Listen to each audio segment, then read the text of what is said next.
Bike একটা অশ্লীল যান যেটা দুম করে বন্ধ হয়ে যায়। আর তোর কাজ চল, আর তুই চল, রোল ক্যামেরা রোলিং অ্যাকশন, বন্ধ হয়ে যায়। সবকটা বাইক চলে গেলে অসহায়ভাবে শটটা দেখছে পিছন থেকে। প্রথম ছবি হিসাবে যে আমার উল্টো থেকে ওর মুশারফ করিম দাঁড়িয়ে রয়েছে। প্রথম প্রেমের সময় একটা বন্ধু থাকে, প্রথম স্কুলের সময় একটা বন্ধু থাকে, প্রথম খুনের সময় যে বন্ধু থাকে সেই চরিত্রে পাঠ করেছি। সব থেকে এমন কি কোনো মুহূর্ত একটা তৈরি হয়েছিল ভীষণ টাফ সিচুয়েশন, একটা স্ট্রাগল থাকেই, রেয়ার হয় যারা লাকিলি হঠাৎ করে বাড়ি থেকে গিয়ে একটা বড় ফ্রেম পেয়ে গেল। শিয়ালদা স্টেশনের ওদিকটাতে ঘুম আনলাম আর দেখতে পাবে যে বেশ কিছু মানুষজন ওখানে শুয়ে আছে, ওরকম ওদের মাঝখানে গিয়ে ওই পেপার পেতে ইয়ে করে। এবং সত্যি কথা বলতে কি যে ওই যেটা বললে যে কেউ তো নেই আমাদের। আমার কলকাতায় আমি এসেছিলাম সিকিউরিটি গার্ডের কাজ করতে। ও যখনই জানতে পেরেছে যে সুব্রত খাওয়া দাওয়ার কিছু নেই, ও 3-4 দিন 5 দিন খাচ্ছে না, ও আমাকে ডেকে টাকা দিয়েছে, কখনো মুড়ির প্যাকেট কিনে দিয়েছে। এখানে সুযোগ দেওয়া না দেওয়া যতটুকু আমি অনির্বাণ ভট্টাচার্যকে চিনি। এই মুহূর্তে বাংলা সিনেমা জগতে কি কেউ স্টার আছে, বা আপনাদের চোখে পরবর্তী স্টার কে?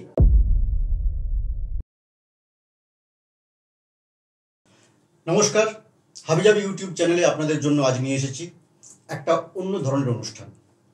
একদম ঠিক, হাবিজাবি ইউটিউব চ্যানেলে আপনারা সাধারণত short film, short video content এবং ওয়েব সিরিজ দেখে থাকেন, কিন্তু আজকে আপনাদের জন্য নিয়ে এসেছি একটা অন্য ধরনের আড্ডার অনুষ্ঠান।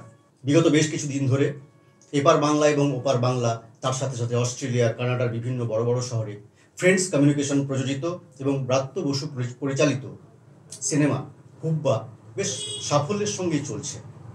আজ আমরা সেই হুব্বার গ্যাং মেম্বারদের মধ্যে কয়েকজনকে পেয়েছি, তাদের সাথে হুব্বার ক্যামেরার পেছনের বিভিন্ন আলাপ আলোচনা, তার সাথে সাথে বাংলা সিনেমার বিভিন্ন বিষয় নিয়ে আমরা আলোচনা করব। হুব্বা গ্যাং আড্ডা। আর এই সমস্ত অনুষ্ঠানটি স্পন্সর করেছে funkyindia.com অনলাইন টয় স্টোর। আমাদের ডেসক্রিপশানে তার লিঙ্ক দেওয়া থাকবে। আপনার বাড়ির আপনার প্রিয় শিশুটিকে খুশি করতে সুন্দর সুন্দর খেলনা তুলে দিন তাদের হাতে। লিঙ্কে ক্লিক করুন এবং অর্ডার করুন খেলনা। তো আজকে আমরা এই অনুষ্ঠানটা শুরু করবো। এবার দেখে নিই, এখানে আমাদের মধ্যে রয়েছে অনুজয় চট্টোপাধ্যায়, ও উমেশ চরিত্রে অভিনয় করেছে, আর মেজো হুব্বা গম্ভীরা ভট্টাচার্য। নমস্কার। আমরা এই অনুষ্ঠানটাকে যেভাবে নিয়ে যেতে চাইছি যে মানে ক্যামেরার পেছনের অভিজ্ঞতা, কারণ বাংলা সিনেমার ক্ষেত্রে আমরা দেখেছি সাধারণত এই সময় দাঁড়িয়ে প্রায় 8-10 দিন 12 দিনের শিডিউলেই পুরো মানে সিনেমা তৈরি হয়, কিন্তু হুব্বা একমাত্র ছবি যেখানে প্রায় 29 দিনের শিডিউল ছিল। তো তার একটা লম্বা জার্নি তো হয়েছে, তার অভিজ্ঞতা। তারপরে তার থেকেও একটা বড় ইন্টারেস্টিং পার্ট রয়েছে যে হুব্বা মানে ফ্লোরে ব্যাক ক্যামেরায় বলো বা যাই হোক, আমরা প্রচুর মজা করেছি, বেশ কিছু মজার ঘটনা রয়েছে, সেগুলো আমাদের বন্ধুদের সাথে শেয়ার করব। আচ্ছা, তারও আগে আমি একটা কথা বলি যে এইখানে সুব্রতদা আলাপ করিয়ে দিল আমার সঙ্গে। আমি উমেশ, হুব্বা ছবিতে চরিত্র অভিনয় করেছি, আমি উমেশ, এবং গম্ভীরাদা হচ্ছে মেজো হুব্বা। আর আমাদের সঙ্গে রয়েছে পুতন, আমাদের গ্যাংয়ের অন্যতম লোক, মানে সেইটাও তুমি নমস্কার বলে দাও। হ্যাঁ নমস্কার, আমি সুব্রত, ওরফে পুতন। হ্যাঁ, তো এইবার আমাদের এই গম্ভীরদার সঙ্গে আমার আলাপ ছিল, সুব্রতদার কাজ আমি স্টেজে দেখেছি। আমাদের আলাপটাও মানে সেই অর্থে বন্ধুত্ব, আড্ডা, ওই সবটা এই ছবিটাকে কেন্দ্র করে হয়েছে। হুব্বা বলছিল সুব্রতদা 29 দিন, এখন ভাবলে অবাক লাগে কত দিন। আমার মনে পড়ে যে বাইপাস ধরে গাড়ি যাচ্ছে, হ্যাঁ, আমরা আড্ডা মারতে মারতে চলেছি, এবং ওই বাইপাসে যেতে গিয়ে গাড়ি দাঁড় করিয়ে ওখানে খেয়ে তারপরে পরেরটাই হচ্ছে এইটা, মানে একটা সময় বাদে তো ড্রাইভার জিজ্ঞেসই করতে হবে এখানে দাঁড়াতে হবে তো। আর এটা ছিল যে আমরা নিজেদের মতো করে প্রোডাকশনটা সাজিয়ে নিচ্ছি। এখন এই সময় যেতে হবে, ধরা যাক 11টায় কল টাইম, হ্যাঁ, কখন আসছো, কি করছো, গাড়িকে সে অনুযায়ী, এবং হচ্ছে গাড়ি ওই ভদ্রলোকের কি নাম, প্রমোদজি না কি, প্রমোদজি, হ্যাঁ, সে একটা সুইফট ডিজায়ার, কোম্পানির নাম বলে ফেললাম, ঠিক করলাম না, সেইটা নিয়ে আমরা যেতাম। যাই হোক, তো মজা হচ্ছে যে একটা ছবি করতে গিয়ে প্রশ্নটা কি ছিল, অভিজ্ঞতা। হ্যাঁ, সেটা হচ্ছে যে একটা হচ্ছে দু ধরনের অভিজ্ঞতা হয়। একটা হচ্ছে কাজের অভিজ্ঞতা, যেটা আমায় মানে কোটানকোট বাংলা বাজারে একটা বাড়তি অক্সিজেন দেবে। আর আরেকটা হচ্ছে অভিজ্ঞতা, যে অভিজ্ঞতা প্রায় কোথাও হয় না, যে একটা বন্ধুত্বের একটা মানে পরিসর দেবে, যেটা এইখানে এই যে এটা একটা টিপিক্যাল ইন্টারভিউ নয় আসলে, যে আমরা তিনজন আসলে আড্ডা দিতেই বসে, যে আড্ডা অনেক দিন আমাদের একটা পেন্ডিং, বিরাট পেন্ডিং আড্ডা, এটা আরো বড় পরিসরে হওয়ার কথা ছিল। হ্যাঁ, দুদুল্যমান রাতের আড্ডা হওয়ার কথা ছিল, কিন্তু বাকিরা কাজে আটকে পড়েছে, আলাদা বিষয়। সেইটা যাই হোক, ফলে সেইটা একটা, এই ছবিটার থেকে আমার একটা বিরাট পাওয়া, যে একটা এরকম বন্ধুত্ব, এবং এই ছবিটাও তো আমাদের একটা মানে ছবিটার সাফল্যের সঙ্গে সঙ্গে আমাদের একটা মানে সামান্য হলেও তো পরিচিতি বেড়েছে। ফলে সব মিলিয়ে হুব্বা আমার জীবনে একটা ইম্পর্টেন্ট ঘটনা। আমি বলবো এটা পাওয়া, যেটা সাধারণত পাওয়া যায় না। আমরা অন্যান্য ফ্লোরে গেলে কি হয় যে আর্টিস্টের মধ্যে বসে আছি বা কিছু, এখানে দেখেছি যে আমরা যতক্ষণ নেই কি হচ্ছে জানি না, আমাদের টিমটা ঢুকে গেল, মানে ফ্লোরের বাকি আদার্স যত টেকনিশিয়ান রয়েছে, মানে যারা এডি, কস্টিউম দেখছে বা মেকআপের যারা, সবাই সুযোগ খুঁজছে, একটু সুযোগ পেলে ওদের সাথে গিয়ে আড্ডা দেবো। মানে এটা কিন্তু একটা আনকমন ক্ষেত্রে হয়েছে, তো হয়েইছে মানে। এবং আরো মানে বেশ কিছু জিনিসও হয়েছে যে আমরা কিন্তু ওইসব চলতে চলতেও মাঝে মাঝে যার যার সিন আছে সেই কিন্তু আরেকজনকে ডেকে নিয়ে চলে গেছে রিহার্সাল। এইটা কিন্তু মানে হামের সাই হয়েছে যে কেউ দেখছি দুজন নেই, কোথায় গেল দুজন, ও দেখছি দুজন ডায়লগ বলছে, আচ্ছা, মানে তার কারণ একটু পরে তাকে যেতে হবে পরীক্ষা দিতে। এবং যার যেদিন শুট থাকতো না, সেদিন মানে হাত কামড়াতো বাড়িতে, ফোন করছো, তোমার কি চলছে, আজকে কি হলো এতক্ষণ, আচ্ছা আচ্ছা, ও ওই শটটা গেল না, আচ্ছা কালকে আছে তোমার, ও কালকে নেই, কালকে আমার আছে, তোমাদের সঙ্গে দেখা হবে না, এইটাও চলতো। এবং মানে এটা করতে গিয়ে আর্টিস্ট আমার সাথে হয়েছে, কালকে ফোন করলাম, অনুজয় কালকে তোমার কটায় কল টাইম, না 10টায়, আমার অনুজয় আমাকে জিজ্ঞেস করলে আমার 8টায়, আচ্ছা দাদা ওটাকে মাঝামাঝি করে 9টায়, তাহলে আমি করেছি সেই দিন। হচ্ছে আমার মনে আছে এখন, ওই দমদমের ওখানেই শুট ছিল, তো তোমাদের বোধহয় সম্ভবত 10টা এরকম কল ছিল, আমার আর সৌমেনের তো একই কল টাইম থাকতো। তো আমি দেখলাম যে রাত্রিবেলা আমাকে কল দিল, বললো তুমি দুটোই ইয়েতে দমদমের ওখানে। তা আমি বললাম যে দুটোই কে কে যাচ্ছি, বলো তুমি আর সৌমেন, মানে অনুযায়ীটা বললো ওরা তো 10টায় এরকম কল আছে। আমি আচ্ছা বেশ ঠিক আছে।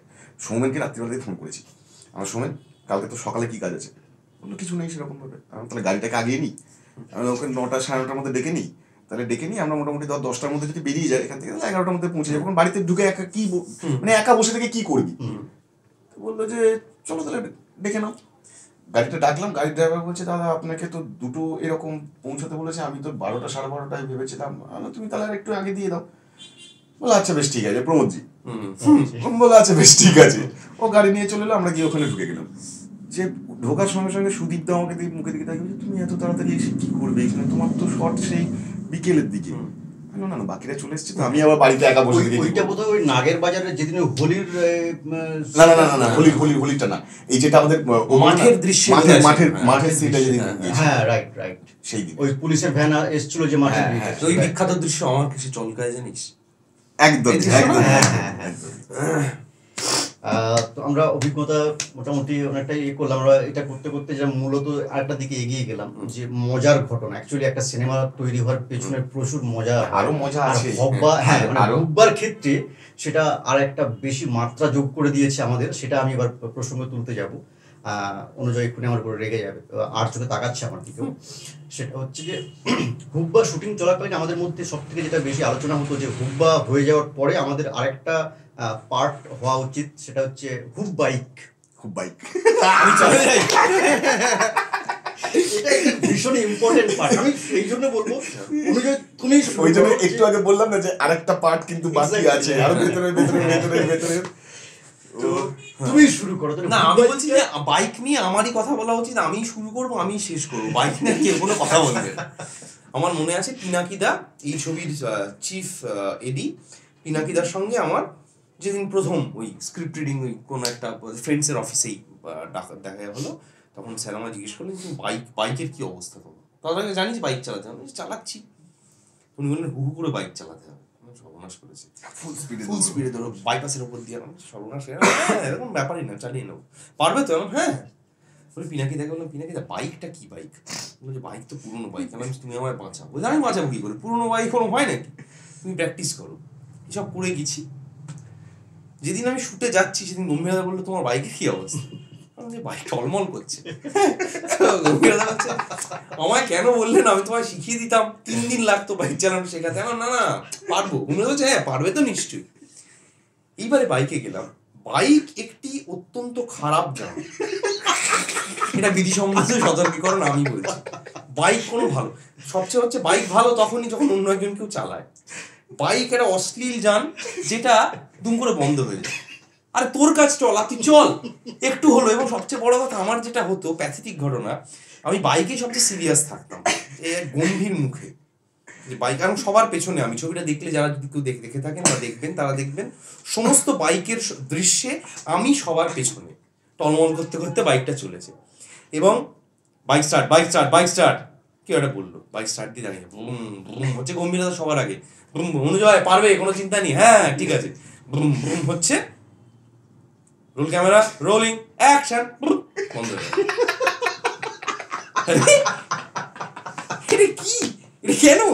এবং এটা হচ্ছে আমার ফার্স্ট ডে শুট ওই বেলঘরিয়া এক্সপ্রেসওয়ের পাশে ওই ভাগাড়ের ওখানে। মানে প্রথম গিয়েই শুনলাম, তার আগে শুনেছি, গিয়ে শুনলাম যে ওরা ব্যাংক ডাকাতি করে বাইক নিয়ে বেরিয়ে যাচ্ছে ও করে। ভালো, বাইকগুলো এসছে, বাইকগুলো আমরা সব দেখেছি। দেখার পরে অনুজয়ের বাইক স্টার্ট দেওয়া হলো, অনুজয়ের বাইক স্টার্ট দিয়ে চুপ করে দাঁড়িয়ে আছে এরকম ভাবে, চলবে তো। অনুজয় ওর উপরেই ডিপেন্ড করছে, ও আমাকে নিয়ে যাবে। মানে এবং ঠিক যে মুহূর্তে সব থেকে মানে আরো খারাপ জিনিস, ব্রাত্যদা মনিটর নিয়ে বসে আছে প্রায় মানে অনেকটা দূরে, মানে 1 কিলোমিটার এরকম যদি ধরি, ওই পারে বসে আছে, এই পারে আমাদের যতগুলো পুরনো বাইকের আওয়াজে আমরা কোনো অ্যাকশনের কোনো মানে এ পর্যন্ত শুনতে পাচ্ছি না।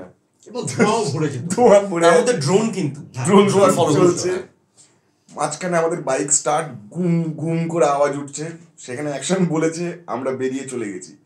আমি সবার প্রথমে, আমার পরপর যা বাইক রয়েছে সেই বাইক একসঙ্গে রান করছি, তার উপরে বৃষ্টি পড়ছে, রাস্তা স্লিপ করছে, মানে বাইকের মানে একটু ব্রেক মারলে বাইক স্কিড করবে, ইট রয়েছে, কুকুর ঘুরে বেড়াচ্ছে এদিক ওদিক করে। আমি দেখলাম ফার্স্ট শট আমরা রান করে গেলাম, বাইক নিয়ে এপার থেকে ওপার চলে গেলাম। সবাই ওপারে গিয়ে দেখছি দাঁড়িয়ে আছে, সবাই বলছে বেশ ভালো হয়েছে, বেশ ভালো হয়েছে, বেশ ভালো হয়েছে। বাহ ঠিক আছে, তার মানে ফার্স্ট শট ভালোই গেল। ঠিক বাইকটা নিয়ে ঘুরলাম, ঘুরে বললো আরেকবার যেতে হবে। আমি বললাম কেন? মানে কেন? বলছে অনুজয় নেই, অনুজয় আসেনি ওখান থেকে।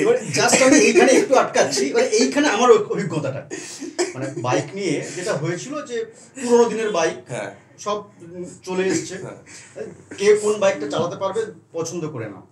এবারে মুশকিলটা হয়ে গেছে, যারা কম জানে তাদের ফার্স্ট প্রায়োরিটি, তারা পছন্দ করবে আগে, অনুযায়ী ফার্স্ট প্রায়োরিটি। আর আমরা যেহেতু জানি একটা কিছু হলেই হবে, আমি আমার বাইকটা কিন্তু প্রথমে চুজ করে আলাদা আলাদা রাজদূতের মধ্যে ওটা পড়ে যাচ্ছে। এবার কি হয়েছে, জাস্ট ও যে সিনটা বললো যে অ্যাকশন বলেছে, গম্ভীরা বেরিয়ে গেছে, ওকে মানে ও বেরিয়ে চলে গেল, ওর ঠিক পরের পেছনে আমি। এবারে ওটাই প্রথম শট হচ্ছে ওই দিন। এবার আমিও খুব জোশে আছি যে ডাকাতি করে বেরিয়ে যাচ্ছে, আমার ঠিক সামনে হিরো আছে, তারপরে আমি আছি একদম কায়দা মার করে। ঠিক ও যেমন বললো যে মানে দাঁড়িয়ে গেছি, আমিও গিয়ে দাঁড়িয়ে গেলাম। ব্রাত্যদা নিশ্চয়ই এসে বলবে যে বাহ খুব ভালো হয়েছে, খুব ভালো হয়েছে, এটা বলবে একটা। তারপর ও আমার সামনে ছিল, জাস্ট দাঁড়ালাম, ও ঘুরলো, আমিও ঘুরছি, তখনই আবার ওইটা যে গম্ভীর আরেকটা শট যাবো, আরেকবার যেতে হবে। এবার পেছনে ঘুরে দেখছি, কেউ পেছনে ঘুরে দেখছি। এবার আজীবন শুধু এই পয়েন্ট অফ ভিউ অনুজয়ের কাছে গিয়ে আবার বাইক ঘুরিয়ে নিয়ে এলাম, অনুজয় ওখানে দাঁড়িয়ে আছে। অনুজয় কি হলো, চললো না গম্ভীর? আরে এবার আমি কি দেখছি, ওরকম হচ্ছে বুম হচ্ছে তো, এবার আমি এরকম স্যাট করে ছাড়লাম, বাইকটা কি এরকম বন্ধ হয়ে গেল, সব কটা বাইক চলে গেল। এবার অসহায় ভাবে শটটা দেখছে পিছন থেকে, পিছনে কাস্টমার কে ছিল, বললো কি হলো, এখন গেল না, সব চলে গেল, আবার ঘুরে এলাম, তো জানি আমি কি একটা হলো, বন্ধই থাক, আর এখন স্টার্ট দিয়ে লাভ নেই। আরেকটা মজার টার্ম আমি পেয়েছিলাম, আমাদের সুব্রতদা বলেছিলেন, সুব্রতদা বাইকটা বন্ধ হয়ে যাচ্ছে, বলছে বাইকটা বলছে স্টার্ট দাও, স্টার্ট দিয়ে দাও, কিক তো পারছি না তো আমি। সুব্রতদা আমাকে বলছে স্টার্ট দেওয়ার নিয়ম কি, কিক বলছে না, প্রথমে 2-3 বার এরকম করে হালকা হালকা দেবে, দেওয়ার পর একসময় শব্দ শোনো অশ্লীল শব্দ না, বলছে দিতে দিতে দেখবো ও তোমার একটা ব্যাক প্রেশার দিচ্ছে, তখন গিদিম করে মারবে। এইবার প্রচুর গিদিম ফিদিম মারছি কিন্তু বাইক চলছে না, ওর জায়গায় স্ট্যান্ড হয়ে আছে। মানে বাইক নিয়ে সত্যি মানে এত ঘটনা চোখে জল চলে যাচ্ছে আস্তে আস্তে। না আরেকটা জিনিস মানে আরেকটা গল্প না বললে নয়, সেটা গম্ভীরা কি না, গম্ভীরা ওই দিন ছিল না, মোশারফ ভাই ছিল। ওই যে হ্যাঁ বস্তির ভেতর দিয়ে এঁকে বেঁকে ছোট ছোট গলি রাস্তা এঁকে বেঁকে এদিক ওদিক হয়ে যাচ্ছে, সামনে রয়েছে মোশারফ ভাই রয়েছে, তারপরে লোকনাথদা আমি পাশাপাশি যাচ্ছি। হ্যাঁ মানে এটা তুমি একটু বলো, কারণ আমি একটু পেছনে ছিলাম, মানে আমি যখন পৌঁছলাম তখন দেখছি তুমি আর বলছি এটা অডিয়েন্সের জন্য একটু এতে থাক যে কোথায় ছিলে। না এবার কি এরকম একটা সিকোয়েন্স হচ্ছে এইরকম, যে কোনো একটা ভোট প্রচার বা কিছু একটা করছে হুব্বার, এবং হুব্বার বাইকটা আগে, এবং তারপরে একগুচ্ছ বাইক আর কি। তো এবার আমি একটা কাকে জিজ্ঞেস করলাম যে কতটা যেতে হবে বাইক নিয়ে, বললো অনেকটা, মানে অদ্ভুত উত্তর দিল অনেকটা। এবং সৌমিক দা মানে আমাদের ডিওপি সৌমিক হালদার, সৌমিক দা বাইকের পেছনে উল্টো দিক করে ক্যামেরা কাঁধে নিয়ে বসে আছে এবং ফলো হচ্ছে, এবং রাস্তাটা এরম এঁকে বেঁকে গিয়ে একটা জায়গায় শেষ হবে। তো মোশারফ ভাই আমার ভরসা ছিলেন। আমি তখন বলেছিলাম যে দেখুন পৃথিবীর সমস্ত বড় অভিনেতা বাইক ভালো চালাতে পারে, মোশারফ করিম আমি বাইক ভালো চালাতে পারি না। মোশারফ ভাই কিন্তু বাইক কিনেছিলেন, এইটার জন্য বাইক কিনে উনি প্র্যাকটিসও করেছেন। হ্যাঁ আমি বাইক কিনিনি, কিন্তু আমিও প্র্যাকটিস করলাম, দুজনেই একই রকম চালাচ্ছে সেটা। এইবারে চলছে মোশারফ ভাই মোটামুটি কিন্তু উনি করে ফেলেছেন, মানে চলছে কিন্তু মানে মালটা শটটা হয়ে যাবে। ফার্স্ট বাঁক এরকম বেঁকলাম, মোশারফ ভাই, লোকনাথ দা, আমি, টপ, মানে টপ ছিল ওটা বেঁকে গেল, কার একটা বাড়ির টপ নিয়ে বেঁকেছিল, টপটা আগে ভাঙলো, টপ ভাঙলো, টপ চলেছে। এবার তারপরে দেখলাম বাইকটা উল্টাচ্ছে, আমি কি করবো, আমি মশাই বললাম লোকনাথ দা ওই যে বাইকটা ছেড়ে দাও, ছাড় থেকে আমি এসকেলেটার স্যাঁ করে দিলাম, বাইক উঠে করে পড়ছে। যার বাড়ি তার বলা ছিল আপনি বেরোবেন না, শর্ট চলছে, সে বেরিয়ে এলো, বাবা লেগেছে। এবার আমি দেখছি কি করা উচিত আমার, হ্যাঁ বলবো না বলবো, তারপর স্যারেস বলছে তুমি পারবে চালাতে, বললাম হ্যাঁ, ওরা তাহলে পড়ে যাচ্ছ যে মানে ব্যাপারটা তো বলতে পারছি না, ব্যাপারটা ইচ্ছাকৃত না, পড়ে যাচ্ছি মানে ইচ্ছে করে না, পড়ে গেলাম আর কি করবো। না সব থেকে ভালো বাইক পেয়েছিল হচ্ছে আমাদের জয়দা ববি রাজদূত, ছোট। হ্যাঁ আমরা ওই টিমটাকে মিস করছি আজকে। বলে রাখি মাঝখানে একটু যে আমাদের অ্যাকচুয়ালি সবারই বসার কথা ছিল, কিন্তু জয়দার শুটিং চলছে, ও মানে চেষ্টা করছে বেরোনোর, কিন্তু এখনো বোধহয় বেরোতে পারেনি, ও পারলেই আসছে। আমাদের সৌমেন মানে ছোট বাপি, ও একটা রিহার্সাল থিয়েটারের কাজে রয়েছে। আর আমাদের খেপু চন্দ্রনাথ দা, ওর একটু মানে কাজে একটু বাইরে, কলকাতার বাইরে রয়েছে, তাই আসতে পারেনি, আমরা খুবই মিস করছি। কিন্তু আমি অনুযায়ীকে একটা জিনিস মনে পড়লো হঠাৎ করে, বাপির মানে ছোট সৌমেনের কথা বলাতে। আচ্ছা অনুযায়ী ওই সময় কি ফিল হয়েছিল যে যখন তোমার বাইক ওরকম ভাবে যেতে যেতে গুপ গুপ করে বন্ধ হচ্ছে, আর ঠিক অপোজিটেই বাপি বাইকের উপরে লাফ মারছে, হ্যাঁ ওই সময় ফিল কি হয়েছিল? রাগ হলো, তুই দাঁড়াবি কেন, তোর একটা বোধ নেই যে তোর সহ অভিনেতা বাইক বন্ধ হয়ে যায়, তুই দাঁড়াচ্ছিস বাইকে, বললাম কেন করছিস তুই এগুলো, বললাম করিনি হয়ে গেল, আমি অদ্ভুত ছেলে, তোর কি দরকার বাইকে, তুই ওর টলমল করে চল, যাতে স্যার বলছেন যে এটাই স্ট্যান্ডার্ড এই টিমটার। আমার বাইকটা তো কোনোভাবেই চললো না, না কিন্তু আমার আলটিমেটলি বাইক চালিয়েছে, চালিয়েছে ভালো না, এইটা আবার কেন বলছে কি আছে, চলে গেছে। আচ্ছা হুব্বার শুটিং ফ্লোরে সব থেকে এমন কি কোনো মুহূর্ত একটা তৈরি হয়েছিল যেটা ছিল একটা মানে ভীষণ টাফ সিচুয়েশন, যে এইটা আমার কাছে একটা চ্যালেঞ্জিং মুহূর্ত, এই শটটা বা এই সিনটা? বাইকের শটগুলো না বাইক ছেড়ে হ্যাঁ দুটো সিকোয়েন্স আমার এরকম মনে পড়ছে। একটা হচ্ছে যে হুব্বার প্রথম মার্ডার, যেটা ওই বাবার বন্ধু, তাকে ওই মিলের ক্যাশিয়ার, যেটা যারা ছবিটা দেখছেন আবারও তারা জানেন যে ওইটা, সেই মার্ডার দৃশ্যটা আমার কেন চ্যালেঞ্জিং মনে হয়েছিল এইটা, যে হুব্বার প্রথম মার্ডার মানে আমিও প্রথম, সেই অর্থে আমাদের গ্যাংয়ের সেই মার্ডারটা আমি দেখছি, কি হতে পারে ব্যক্তি আমার একটা রকম হতে পারে, কিন্তু সত্যি সত্যি আমি এখন একটা মার্ডার দেখলে কি হবে আমার, সেটা আমি জানি না, আমি কোনোদিন মার্ডার দেখিনি ওরকম। সেইটা নিয়ে আমার একটা ইয়ে ছিল যে কীরকম কী এক্সপ্রেশন বা কী হতে পারে, সেইটা একটা মুহূর্ত, মানে ওই একটা সিন যেটা আমার মনে হয়েছিল যে এটা ছেড়ে দিয়ে দেখতে হবে যে কী হয়, এবং আমি ছবিতে দেখেছি আমার সিনটা ভালো লেগেছে, মনে হচ্ছে ওয়ার্ক করেছে সিনটা, হ্যাঁ, এবং আমরা জানতাম না যে কিভাবে কি হতে পারে। মানে যখন ওই ফাইট মাস্টার আমাদেরকে দেখাচ্ছে যে এই ধরলে, এই ঘোরালে, এরকম মারলে, কিন্তু ওই সময়টাতে ব্রাত্যদা শুধুমাত্র তো ওই কম্পোজিশন করিয়ে দেওয়ার পরে বলেছিল যে এটা এরকম হচ্ছে, ওদিক থেকে আসছে, এখান থেকে তোরা নেমে এসে ওকে মার্ডার করছিস, ও পড়ে যাচ্ছে, ব্যাগটা নিবি, ইয়ে করবি, এই রাউন্ডে দাঁড়িয়ে আছে। তা আমার সেই সময়টা তো আমাদের বলেও ছিলাম আমরা যে আমরা জানি না যে কিরকম ভাবে কি হতে পারে, এবং অদ্ভুত ভাবে ওই সিকোয়েন্সটা বিল্ড করেছিল আমাদের। এবং আমার সবাই মাতাল, মানে চরিত্রগুলো সবকটাই বেহেড মাতাল, সেন্সে নেই, এবং অদ্ভুত বিল্ড করেছে ওই সিনটা, মানে অসম্ভব ভালো লেগেছিল। মানে তখনও লেগেছিল, আমরা তখনও রিঅ্যাক্ট করেছিলাম, বুঝেছিলাম যে আমরা কিন্তু রিঅ্যাক্ট করেছিলাম, মানে ওই মার্ডার করার তৈরি হয়ে গেছে একদমই তাই। মানে তুমি দেখবে যে আমি মার্ডার করার পরে ওই যে ছুরিটা কখন সৌমেনের দিকে যাওয়া এবং সৌমেনের ওটা নিয়ে নেওয়া, বা অনুজয়ের হাতের উপরে হাতটা অটোমেটিক্যালি চলে গেছিল, এবং ওর মানে ওই হয় না যে থিয়েটার করতে গেলে এটা আমরা আরো ভালোভাবে বুঝি যে দেওয়া নেওয়ার একটা ব্যাপার থাকে, সেইটা কোথাও না কোথাও গিয়ে ওই অনুজয়ের হাতের উপরে হাতটা যখন পড়লো, ও একটা অদ্ভুত একটা প্রেশার দিল ওইখান থেকে, এবং কোথাও না কোথাও গিয়ে বোঝা যায় না যে মানে ঠিক আছে বস, করে ফেলেছিস, হয়ে গেছে, আমি আছি। তো ওই যে হাতের উপর হাত রেখে ওই যে প্রেশারটা, এবং ওইটা কোথাও গিয়ে আর একটা এনার্জি একে অপরের ছড়িয়ে পড়া, সেইটা কোথাও গিয়ে কাজে লেগেছিল। এবং এইটা তুমি বললে ওই প্রেশারটা, আমার একটা মানে সিনটা দেখতে গিয়ে ছবিতে আমার ওই প্রেশারটা মনে আছে, আমাদের স্মৃতিতে আছে যে ওই যে প্রেশারটা কিরম ছিল।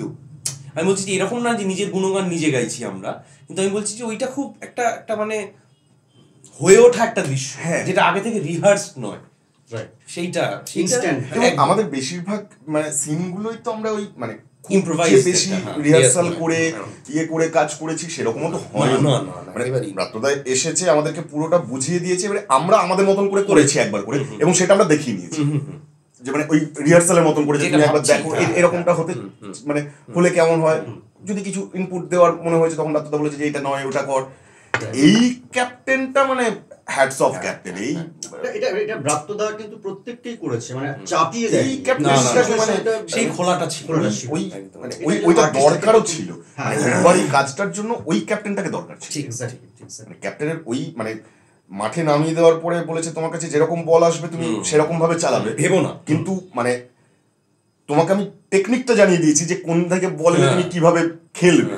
তো সেইটা বলে দেওয়া এবং ছেড়ে দেওয়া, এবং বিশ্বাস যে করেছিল এতজন অভিনেতাকে, এবং সেই বিশ্বাসের ফলটা আজকে আমরা কিন্তু এই স্ক্রিনে দেখতে পাচ্ছি। হ্যাঁ, যারা যারা হুব্বা দেখেননি এখনো পর্যন্ত, তাদেরকে আবারও বলবো যে দেখে আসুন হুব্বা, তারপরে আবার মানে আপনাদের ফিডব্যাকগুলো নিশ্চয়ই পাবো।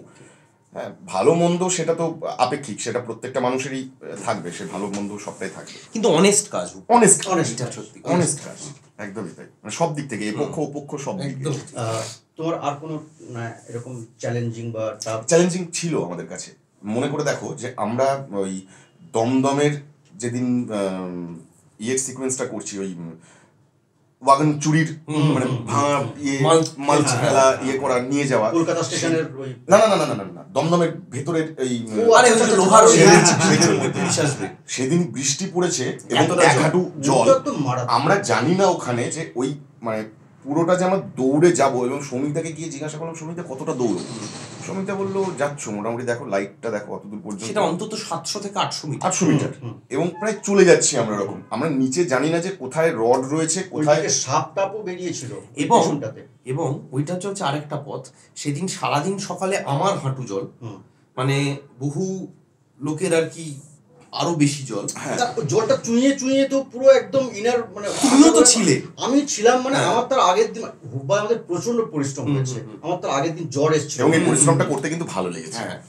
এইটা একটা মজা হচ্ছে যে মানে থিয়েটারের যে পরিশ্রমটা করে আমরা মজা পাই, আমি মানে জানি না, আমি প্রত্যেকের হয়ে হয়তো বলতে পারবো না, কিন্তু আমার ব্যক্তিগতভাবে বলতে পারি আমি যে আমি এই হুব্বার পরিশ্রমটা করে না খুব মজা পেয়েছি। ঠিক ঠিক ঠিক, মানে কোনো চাপানো বা ওভার লোডেড এরকম কিছু না হয়।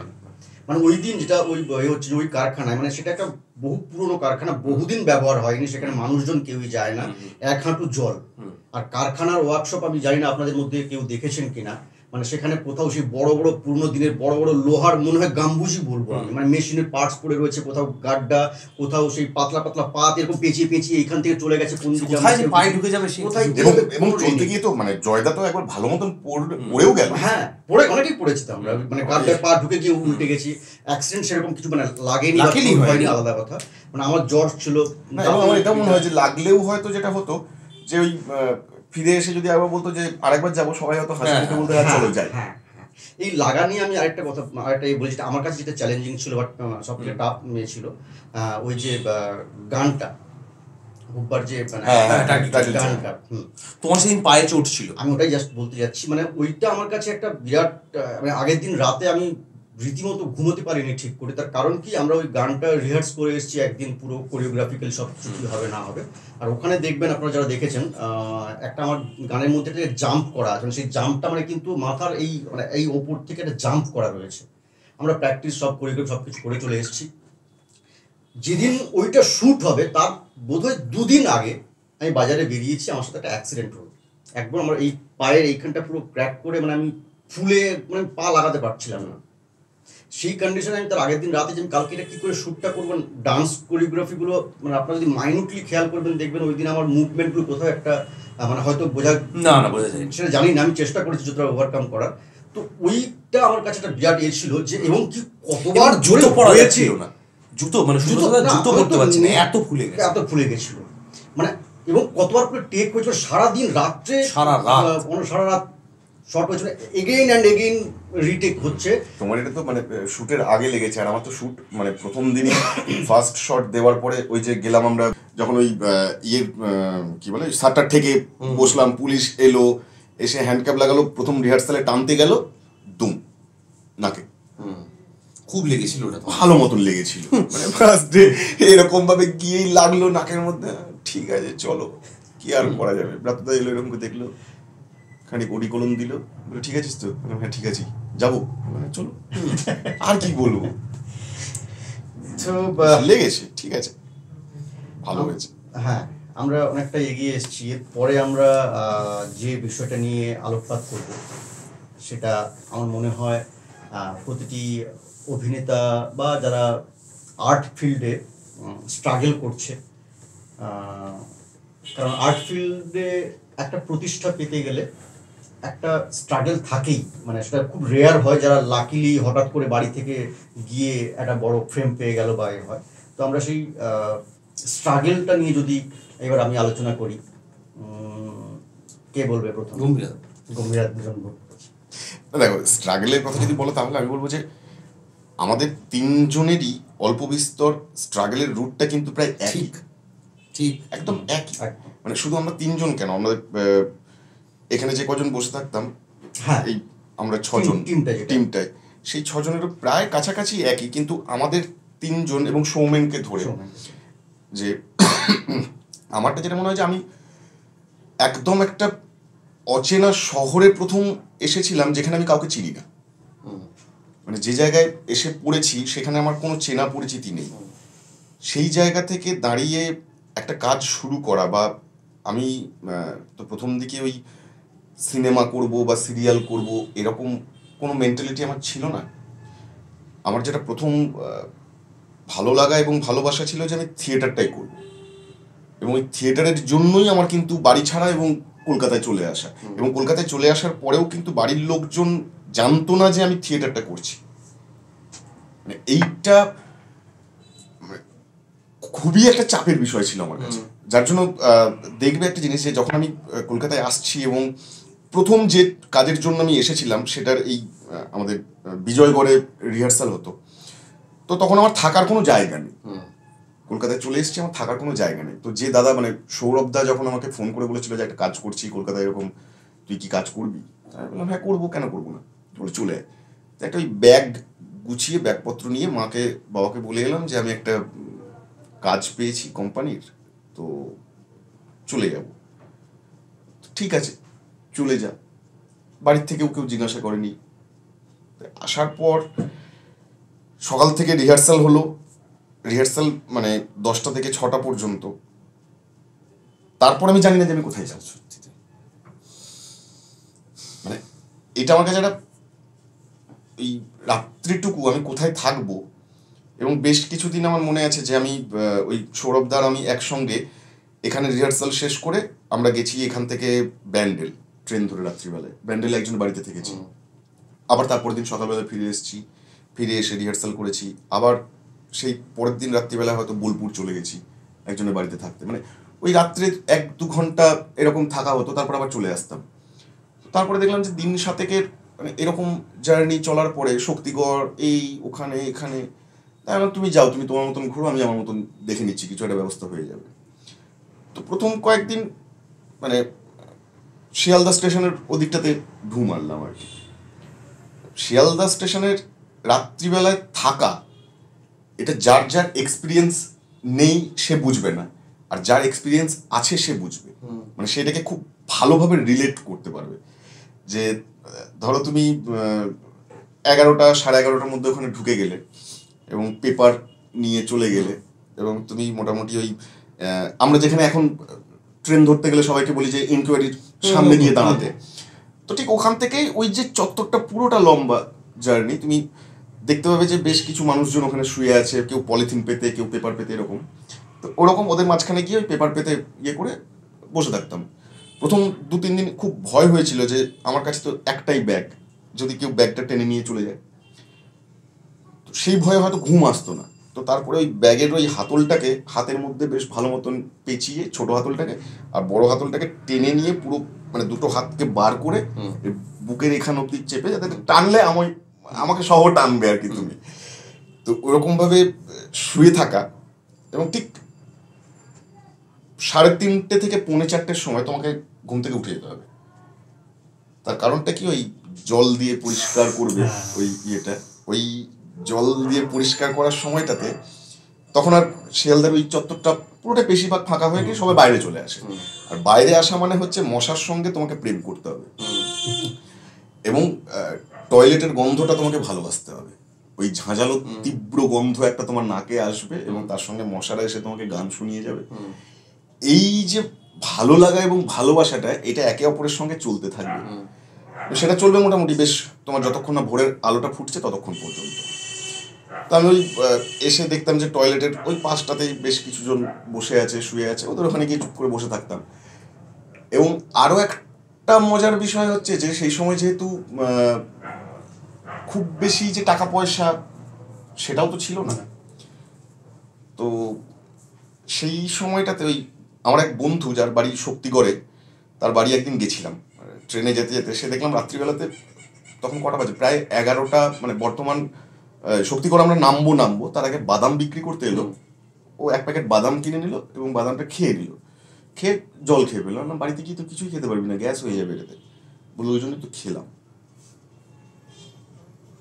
কারণ মানে ওর বাড়িটাও ঠিক সেরকমই, ও খেলো তার কারণ হচ্ছে যাতে রাত্রের ভাতটা যদি ও গিয়ে না খেতে পারে, ভাতটা যদি বেঁচে যায়, কালকে সকালের ওই ভাতটা দিয়ে ওর বোনের বা মায়ের বা বাবার কারোর একজনের খাওয়া হয়ে যাবে। সেই ভাতটাতে গিয়ে আমরা দুজন হামলে পড়েছিলাম, এবং এই টানা খাওয়া না খাওয়া সবটা নিয়ে যখন এই ভাত খাওয়া, সেটা যে কি তৃপ্তির ছিল। এবং ওই বাদামটা আমার কোথাও গিয়ে কাজে লেগেছিল, যখন শিয়ালদা থেকে আবার মানে বিজয়গড় আসার জন্য প্রায় অনেকটা করে হাঁটতাম, ওরকম একটা ভারী ব্যাগ নিয়ে এবং একটা বাদাম কিনে খেতে খেতে খেতে খেতে খেতে খেতে মোটামুটি একটা কোনো পয়েন্ট পর্যন্ত এসে, কারণ তখন অতটা আমি কলকাতা চিনি না, একে ওকে জিজ্ঞাসা করে করে কোন দিকটা দিয়ে সুবিধে হবে, তো সেটা করতে করতে এসে ওই বাদামটা খাওয়ার পরে একটু জল খেয়ে নিতাম, যেটা মোটামুটি আমাকে দুপুরটা পার করে বিকেল পর্যন্ত নিয়ে চলে যেত। আমার তাহলে লাঞ্চের টাকাটা বেঁচে গেল। এবং ঠিক তার পরেই যখন জানতাম যে দল থেকে চাটা দেবে, একটা যদি ছোটখাটো টিফিন কিছু দিয়ে দেয় তাহলে তো অনেকটা সেফ আমার, সেটা হতো। এবং ওই টিফিনটা মোটামুটি আমার রাত্রের খাওয়াটা হয়ে যেত। একদিন আমার মনে আছে আমি শিয়ালদাতে গিয়ে ভাত খেয়েছিলাম, ওই শিয়ালদা থেকে বেরিয়ে কি হসপিটালটা যেন নীলরতন, হ্যাঁ ও আচ্ছা এনআরএস ওই যেতে গেলে নিচে দিয়ে যেতে গেলে এরকম অনেকগুলো ফুটের একদম কর্নারটা ঘোরার সময় কর্নারের একদিন আমি ডিম ভাত খেয়েছিলাম, বেশ মজা ছিল আর কি ঘটনাটা। তো এই যে কেউ চেনে না জানে না সেই জায়গা থেকে মানে শুরু করা নিজের জীবনটাকে দিয়ে, এবং সত্যি কথা বলতে কি যে ওই যেটা বললে যে কেউ তো নেই আমাদের পেছনে, যে বাপ দাদা ওই ফ্লেভারটা থাকলে হয়তো আমরা হয়তো আরো অনেক কিছু হয়তো পেতাম, না পেতেও পারতাম। হ্যাঁ, কিন্তু এই কষ্টটা হতো না। এই কষ্টটা করেছি এবং এই কষ্টটা কোথাও এখন গিয়ে মানে নিজে নিজে মজা পাই। কারণ ওই একটা ব্যাগ আজকে কলকাতায় আসা শুরু করা জার্নি আমার, এবং তার পরে পরে আজকে কোথাও গিয়ে নিজের একটা মাথা গোজার ঠাঁই, যেটা তোমারও হয়েছে।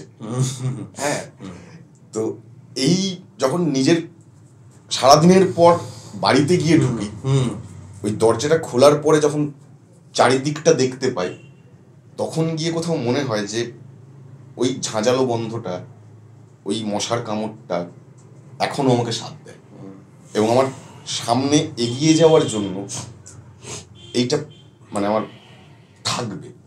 যেদিন ওই ঝাঁঝালো গন্ধটা আর মশার কামড়টা ভুলে যাব, সেদিন জানবে যে আমি হয়তো হারিয়ে গেছি। যে হারিয়ে যাওয়াটা আমরা কিন্তু মানে আকছার দেখি, আসলে নিজের থেকে হারিয়ে যাওয়া, নিজের থেকে হারিয়ে যাওয়া, মানে চাই না এখনো পর্যন্ত ওই গন্ধটা আর ওই মশার কামড়টাকে ভুলতে। যার জন্য ওই কসরতটা করতে, এবং স্ট্রাগল তো প্রত্যেকের জীবনে এক একটা দিক দিয়ে আসে, এক এক রকমের হয়। তো এক একজনের স্ট্রাগল এক এক রকম, মানে হয়তো আমারটা এমন কিছু আহামরিও নয়, এর থেকে আরো অনেক মানুষজন অনেক রকম ভাবে স্ট্রাগল করছে। তো আমার মনে হয় প্রত্যেকটা মানুষের স্ট্রাগলকে সম্মান করা উচিত, সম্মানটা করা উচিত।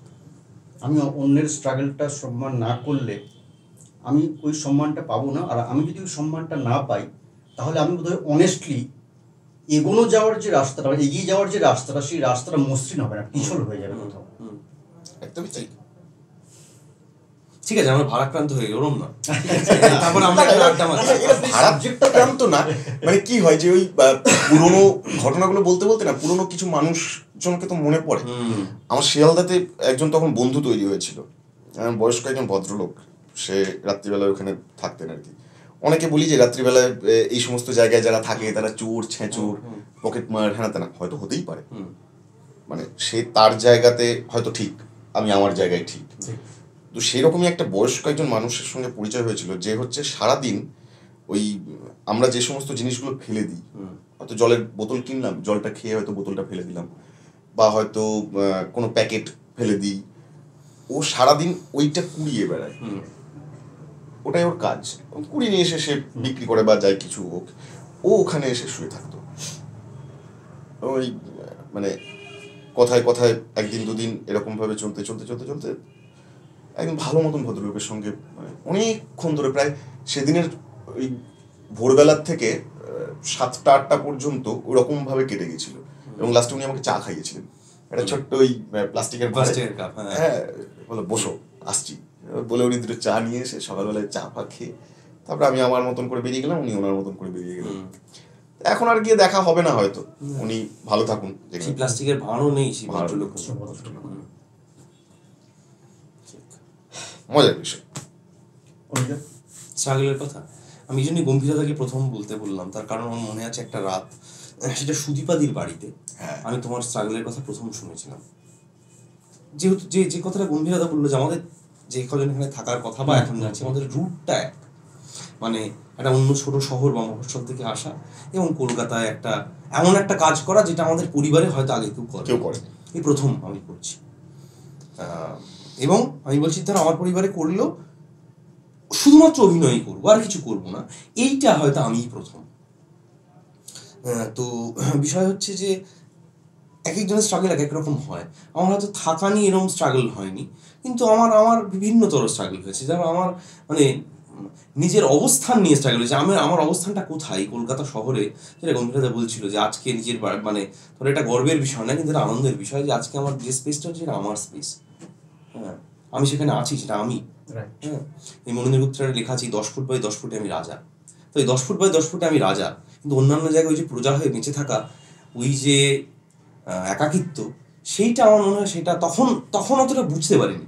তখন তো আমি জানতাম আমায় লড়ে নিতে হবে, আমার অনেক কিছু শুনবো, অনেক কিছু ঘটবে, কিন্তু আমি জানি যে আমার একটা কিছু অবস্থান নেওয়ার তো পেতে হবে।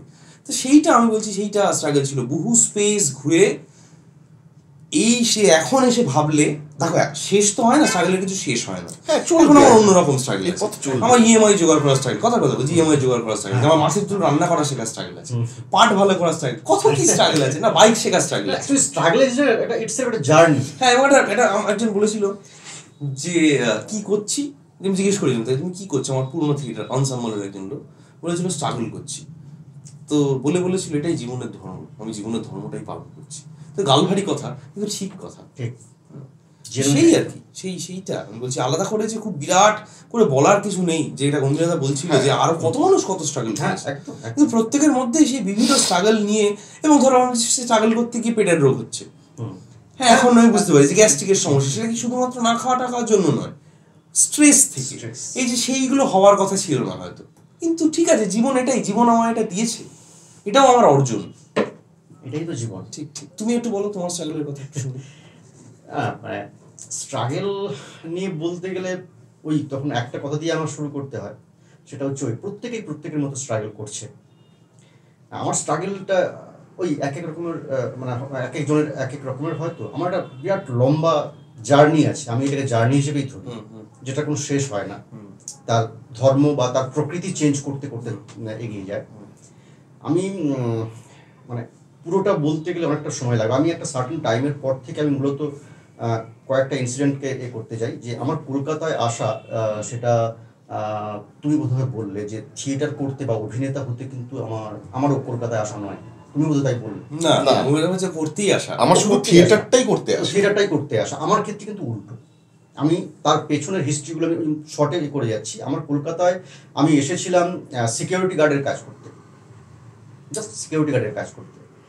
সেখান থেকে একটা পলিটিক্যাল একটা রয়েছে, আমি সেটাকে এখানে, যেহেতু পলিটিক্যাল একটা বিষয় রয়েছে, আমি এখানে উল্লেখ করবো না, কারণ যাই হোক না কেন পলিটিক্স তো সেখানে আমি একটা ইনভলভ হয়ে যাই, এবং সেইটাকে কেন্দ্র করেই আমার রবীন্দ্রভারতী বিশ্ববিদ্যালয়ে অ্যাডমিট হওয়া ড্রামা নিয়ে। সেই সময় আমার একটা খুব স্ট্রাগল ছিল যে রবীন্দ্রভারতী বিশ্ববিদ্যালয়ে আমি ড্রামা নিয়ে পড়াশোনা করছি, আর ওই স্প্রিং ক্লাব, তো ওখানে আমি হচ্ছে সিকিউরিটি গার্ডের কাজ করছি। এবার ওখানে নাইট ডিউটি, পরের দিন এখানে এসে ক্লাস করছি। এটা কিছুদিন করার পর আমি কন্টিনিউ করতে পারছি না। তোমরা জানবে না, আমাদের ডিআরসি দেবাশিস স্যার, ওনার একটা আলাদা রয়েছে। একদিন আমাকে হঠাৎ করে বলছে, নাইট ডিউটি কি খুব টাফ হচ্ছে? মানে উনি জানতেন না, ক্লাসের শেষে উনি বললেন। আমি ভাবলাম কি, আপনি জানলেন কি করে? না তুমি তো ঘুমোচ্ছিল। মানে আমি তখন দেখলাম যে আমি ক্লাসে ঘুমোচ্ছিলাম বলে উনি গেস করেছেন। মানে এইটা একটা খুব মানে ছিল, কারণ আমি ওই সিকিউরিটি গার্ডের কাজটা না করলে আমি এই মানে এডুকেশনটাও নিতে পারবো না, কারণ এর আগে আমার পড়াশোনা বন্ধ হয়ে গেছে 2005-এ, আর আমি এটা বলছি 2010-এর গল্প বলছি। আমাকে ওটাও করতে হবে, এবং আমার বাড়ির লোক কেউ জানে না যে আমি থিয়েটার করছি বা মানে এটা অভিনয় নিয়ে কিছু করছি। এটা আমার প্রায় 3-4 বছর পর্যন্ত বাড়ির লোক কেউ জানতো না আমাকে। সেই সময় আমি মোটামুটি প্রতি মাসে যত সামান্য হলেও আমি বাড়িতে পাঠানোর চেষ্টা করতাম। এই একটা মানে ছিল। তখন আমার থাকার জায়গা ছিল না, তখন আমার থাকা নিয়ে একটা সমস্যা হয়েছিল। ওই স্প্রিং ক্লাবের ওরা যেখানে সিকিউরিটি গার্ডের থাকার জায়গা করে দিয়েছিল, ওটা ছিল হচ্ছে ওই বেলেঘাটার পরে চিংড়িঘাটা ওই খালের পাশে একটা ছোট্ট একটা জায়গা, ওই মানে গ্যারেজ টাইপের জায়গা ছিল। ওইটা আমাদের থাকতে হতো। মানে আমি ওখানে 3-4 দিন থাকার পরে আমার শরীরে বিভিন্ন জায়গায় রক্তাক্ত ছাড় পোকার জন্য। এবার পুজোর ওই সময় একটা পুজো, মানে দুর্গা পুজোর ঠিক কিছুদিন আগে কি হয়েছে, এখানে আমি অবশ্যই বলবো দেবদত্ত নায়ক, রবীন্দ্রভারতীর সিনিয়র ছিল, দেবদত্ত দা আমাকে ওই সময় হেল্প করেছে। আরও পরপর আমি বলবো, যাদের নাম না বললে আমার অন্যায় করা হবে। তো দেবদত্ত দা তখন থাকতো টবিন রোডের ওখানে একটা মেসে। ওর মেসে আমি যখন অসুবিধা হতো ওখানে চলে যেতাম। এবার আমি না ওই পরিস্থিতি দেখছি, ঘুম হচ্ছে না, শরীর খারাপ হয়ে যাচ্ছে, আমি চলে এসেছি ওকে ফোন না করে। গিয়ে দেখি ও পুজোর ছুটিতে বাড়ি চলে গেছে। এবার ওর যে মেসটা ছিল, ওদের 2nd ফ্লোরে পরপর রুম আছে, একটা ওই মানে যেরকম বারান্দাগুলো হয়, গিয়ে লাস্টে একটা কমন বাথরুম আছে, সেটা ওপেন থাকে। কি করব, ডিউটি করে এসেছি, আমার যাওয়ার আরও কোনো জায়গা নেই। ওই ব্যাগ থেকে আমাদের যে টুকটাক ওই চাদর টাদর থাকে, ওইটা ওই বাথরুমে বিছিয়ে আমাকে 2 দিন রাত কাটাতে হয়েছিল। এটা আমার মানে থাকার এটা হয়েছিল। তো তারপরে পরিস্থিতি বিভিন্নভাবে এদিক ওদিক হয়েছে। আমি থিয়েটার শুরু করেছি উহিনী কলকাতাতে, সেখানে মধুদি, অনির্বাণদা, তথাগতদা, সংযুক্তাদি, এদের সাথে আলাপ হয়েছে। এরা ওদের মতো করে সাহায্য করেছে, অদ্রিজাদি থিয়েটারে অভিনয় করতে শিখিয়েছে। সবটা মিলিয়ে একটা জার্নি চলছে। এরা প্রত্যেকে আমাকে ভীষণভাবে সাহায্য করেছে। অনির্বাণদার নাম না বললে নয়, কারণ এই জার্নিটা একটা সময় পরে আমি ওই চাকরিটা ছাড়তে বাধ্য হলাম। এটা প্রায় 2-3 বছর বাদে রবীন্দ্র ভারতীতে তখন ওই হয় জোনাল যে ফেস্টিভ্যালগুলো হয় না, ইস্ট জোনাল ফেস্টিভ্যাল হয়, সেখানে আমি পার্টিসিপেট করলাম। বেশ পেপারে ছবি টবি বেরোলো, তখন আমার খুব গর্ব হলো আর কি, যে হ্যাঁ মানে একটা হয়। তখন বাড়িতে ফোন করে বলেছে, আমি না মানে কাজটা করি, তার সঙ্গে এখানে বন্ধু বান্ধবের সাথে আলাপ হয়েছে, তো ওদের সাথে টুকটাক করি, সেখান থেকেই এই ছবিটা বেরিয়েছে বা এইটা হয়েছে, আমিও পারি, এরকম একটা ব্যাপার। তখন আমি প্রথম জানাতে পেরেছিলাম। তো এইটার পরে আমি আস্তে আস্তে বাড়িতে বললাম যে আমি আর টাকাটা সেভাবে পাঠাতে পারবো না, কারণ আমি একটু ওটা দিয়ে কনসেন্ট্রেট করতে চাই। তো বাড়িতে অবশ্য সেভাবে কিছু চাপ দেয়নি, কিন্তু কাজটা ছেড়ে আমি পড়েছি বিপদে। সেটা কি হলো না, আমার তো এখানে সাস্টেন করার মতো কিছু ইনকাম নেই। তখন আমাকে অনির্বাণ ভট্টাচার্য, আমি এটা মেনশন করতে চাই, অনির্বাণ ভট্টাচার্য বেশ কয়েকবার, খুবই সামান্য হোক কি বেশি হোক, ও যখনই জানতে পেরেছে যে সুব্রত খাওয়া দাওয়ার কিছু নেই, ও 3-4 দিন 5 দিন খাচ্ছে না, ও আমাকে ডেকে টাকা দিয়েছে, কখনো মুড়ির প্যাকেট কিনে দিয়েছে, বাদামের প্যাকেট কিনে দিয়েছে। মধুরিমা গোস্বামী, ওর বাড়িতে আমাকে বহুদিন রেখেছে, ওখানে থেকেছি, অনেকটাগুলো সময় কাটিয়েছি। তো এইরকমভাবে চলেছে। 2014-তে একটা সিনেমা প্রণবেশ চন্দ্রকোণ হাউস থেকে একটা সিনেমাতে আমি লিড কাস্টে সিলেকশন হলাম, সেই ছবিটা করলাম। তখন আমার মনে হচ্ছিল যে বোধহয় আমার এই স্ট্রাগলটা এবার একটু ওই যে প্রকৃতিটা হয়তো চেঞ্জ করবে, একটা ভালো সময় হয়তো আসবে। কিন্তু সেই ছবিটা জানো তো 22খানা ন্যাশনাল ইন্টারন্যাশনাল অ্যাওয়ার্ড পেয়েছে, এবং একটা জায়গাতে আমি বেস্ট অ্যাক্টর হিসেবে নমিনেশন পেয়েছিলাম, বাট সেটা হয়নি। কিন্তু ওই লাখটা খোলেনি, সেটা চলছিল। তারপরে যাই তারপর থেকে আমি অরিন্দম শীলের হাউসে টুকটাক কাজ এখানে ওখানে বা সিরিয়ালে 2-4টে কাজ করতে করতে চলছিল আমার। 2017, 18-তে ভূমিকন্যা চলছে, একটা রোজগার হচ্ছে, আমি লড়াইটা করে যাওয়ার মতো পুঁজিটা পাচ্ছি, হয়ে যাচ্ছে। ঠিক 19-এর মাঝামাঝি সময় থেকে হঠাৎ করে, মানে জানি না আপনারা কি বিশ্বাস করেন যে অভিনেতা হওয়া বোধহয় অনেক লাক ফ্যাক্টর কাজ করে। আমার হঠাৎ করে ওই লাখটা একদম মানে কোনো কাজ বন্ধ হয়ে গেল টোটাল ইন্ডাস্ট্রি থেকে। তারপরে পড়লো লকডাউন। মানে এটা জাস্ট ওই যে মানে এটা যারা করেছে এর থেকে অনেক খারাপ পরিস্থিতিতে কেউ স্ট্রাগল করেছে বা এক্সিস্ট করেছে, কিন্তু আমার ক্ষেত্রে এটা একটা বিরাট বড় চাপ ছিল। তখন আমি কী করলাম, লকডাউনটা হওয়ার পরে বাধ্য হয়ে জোম্যাটোতে কাজ শুরু করলাম। যে অনেক হয়েছে, আমাকে বেঁচে থাকতে হবে, ঘর ভাড়া টাকা দিতে হবে। ওই সময় আমি ভেঙে পড়েছিলাম ভীষণভাবেই। তখন আমার খুবই মানে ওই হয় না, মনের মধ্যে একটা লড়াই চলে। মানে আমার একটা সাইড বলছে যে সুব্রত বাড়ি চলে যায়, বাড়িতে জমি জায়গা আছে, পরিবার আছে, সেখানে মানে অনেক কিছু করতে পারবি, বেঁচে থাকতে পারবি, এখানে তুই থাকলে হারিয়ে যাবি, এরকম একটা এর থেকে যে না লাস্ট একটা লড়াই করে দেখি। জোম্যাটোতে ভর্তি হলাম, মানে জোম্যাটো ডেলিভারি কাজ শুরু করলাম। সে আরেক ভয়ঙ্কর অভিজ্ঞতা। যারা জোম্যাটোতে কাজ করে আমি স্যালুট, মানে বিশেষত যারা সাইকেলে ডেলিভারি করে, আমি সাইকেলেই করতাম। বিশ্বাস করবে না, এই যে বিশেষ করে ফ্লাইওভারগুলো, ব্রিজগুলো দিয়ে যখন সাইকেল নিয়ে যাচ্ছি, ঘাম আর ওই কষ্ট, কারণ আমি তো অভ্যস্ত নই, চোখের জল আর ঘাম মিশে যাচ্ছে, সাইকেল টানছি আর দেখাচ্ছি, কারণ আমাকে লেট হয়ে গেলে আমার ওখানে কমে যাবে, ওই যে রেটিং কমে যাবে, কাস্টমার 5টা কথা শোনাবে, চোখের জল আর ঘাম মিশে মানে আমি একদিন তখনই আমার এই বন্ধু পিন্টুকে একদিন ফোন করেছিলাম, তখনই কাঁদতে তো আমি জানি না কোনোদিন আরও ভালো জায়গায় বা ভালো পরিস্থিতি বা সিচুয়েশন তৈরি হলে আরও ডিটেলস হয়তো বলার সুযোগ পাবো। তো ও আমাকে অনেক মানে ওই কনফিডেন্স দিল, করলো। তো এভাবেই চলছে, ঠিক ঠিক টিকে আছে। আমি শুধু একটা জিনিস, যে আমার একটাই চ্যালেঞ্জ, যে আমি যখন একটা লড়াইয়ে নেমেছি, সে লড়াইয়ে মানুষের কাছে, প্রত্যেকটি মানুষের জীবনে তার পরিস্থিতি, তার অনুযায়ী বিভিন্ন রকম প্রতিকূলতা আসবে। মানুষের কাজ এগিয়ে যাওয়া, লড়াই জারি রেখে এগিয়ে চলো। এন্ড কি আছে, কি হবে, কেউ জানি না। আমি সেইটাকে আধার করে কথাই বলা যায় যে লড়াই জারি থাকুক কমরেড। ঠিক লড়াই জারি থাকুক কমরেড, তারপর দেখা যাবে। হ্যাঁ, হবে তো, হতেই হবে, নিশ্চয়ই হবে। হ্যাঁ অবশ্যই। চলো, আমরা সবাই সত্যি পরিবেশটা একটু ভারী হয়ে গেছে এবার। হ্যাঁ, জীবনের কথা শুনতে গেলে একটু পরিবেশ ভারী হবে, এক একজনের এক এক রকম ঘটনা। আচ্ছা, এবার আমি অনুজয়কে যখন প্রথম এই আড্ডাটা নিয়ে কথা বলবো করেছিলাম, সেদিন অনুজয় একটা ভালো কথা বলেছিল, যে সুব্রত আমরা এই বিষয়টা নিয়ে আলোচনা করব, যে যেটা অনুজয় শুরুতেই আজকে বলেছিল, আমি সেটা একটু অন্যদিকে যাব সেখান থেকে। যেহেতু তুমি বলেছো যে অনেক ছবি আমরা, মানে ক্যামেরার পেছনের কাজ, মানে সেটা ছবি হতে পারে বা সিরিজ হতে পারে, কাজ করতে গেছি, কিন্তু মানে ক্যামেরার পেছনে আর্টিস্টদের মধ্যে এত বন্ডিং তৈরি হয়নি। কিন্তু হুব্বার ক্ষেত্রে আমাদের সেই বন্ডিংটা তৈরি হয়েছে।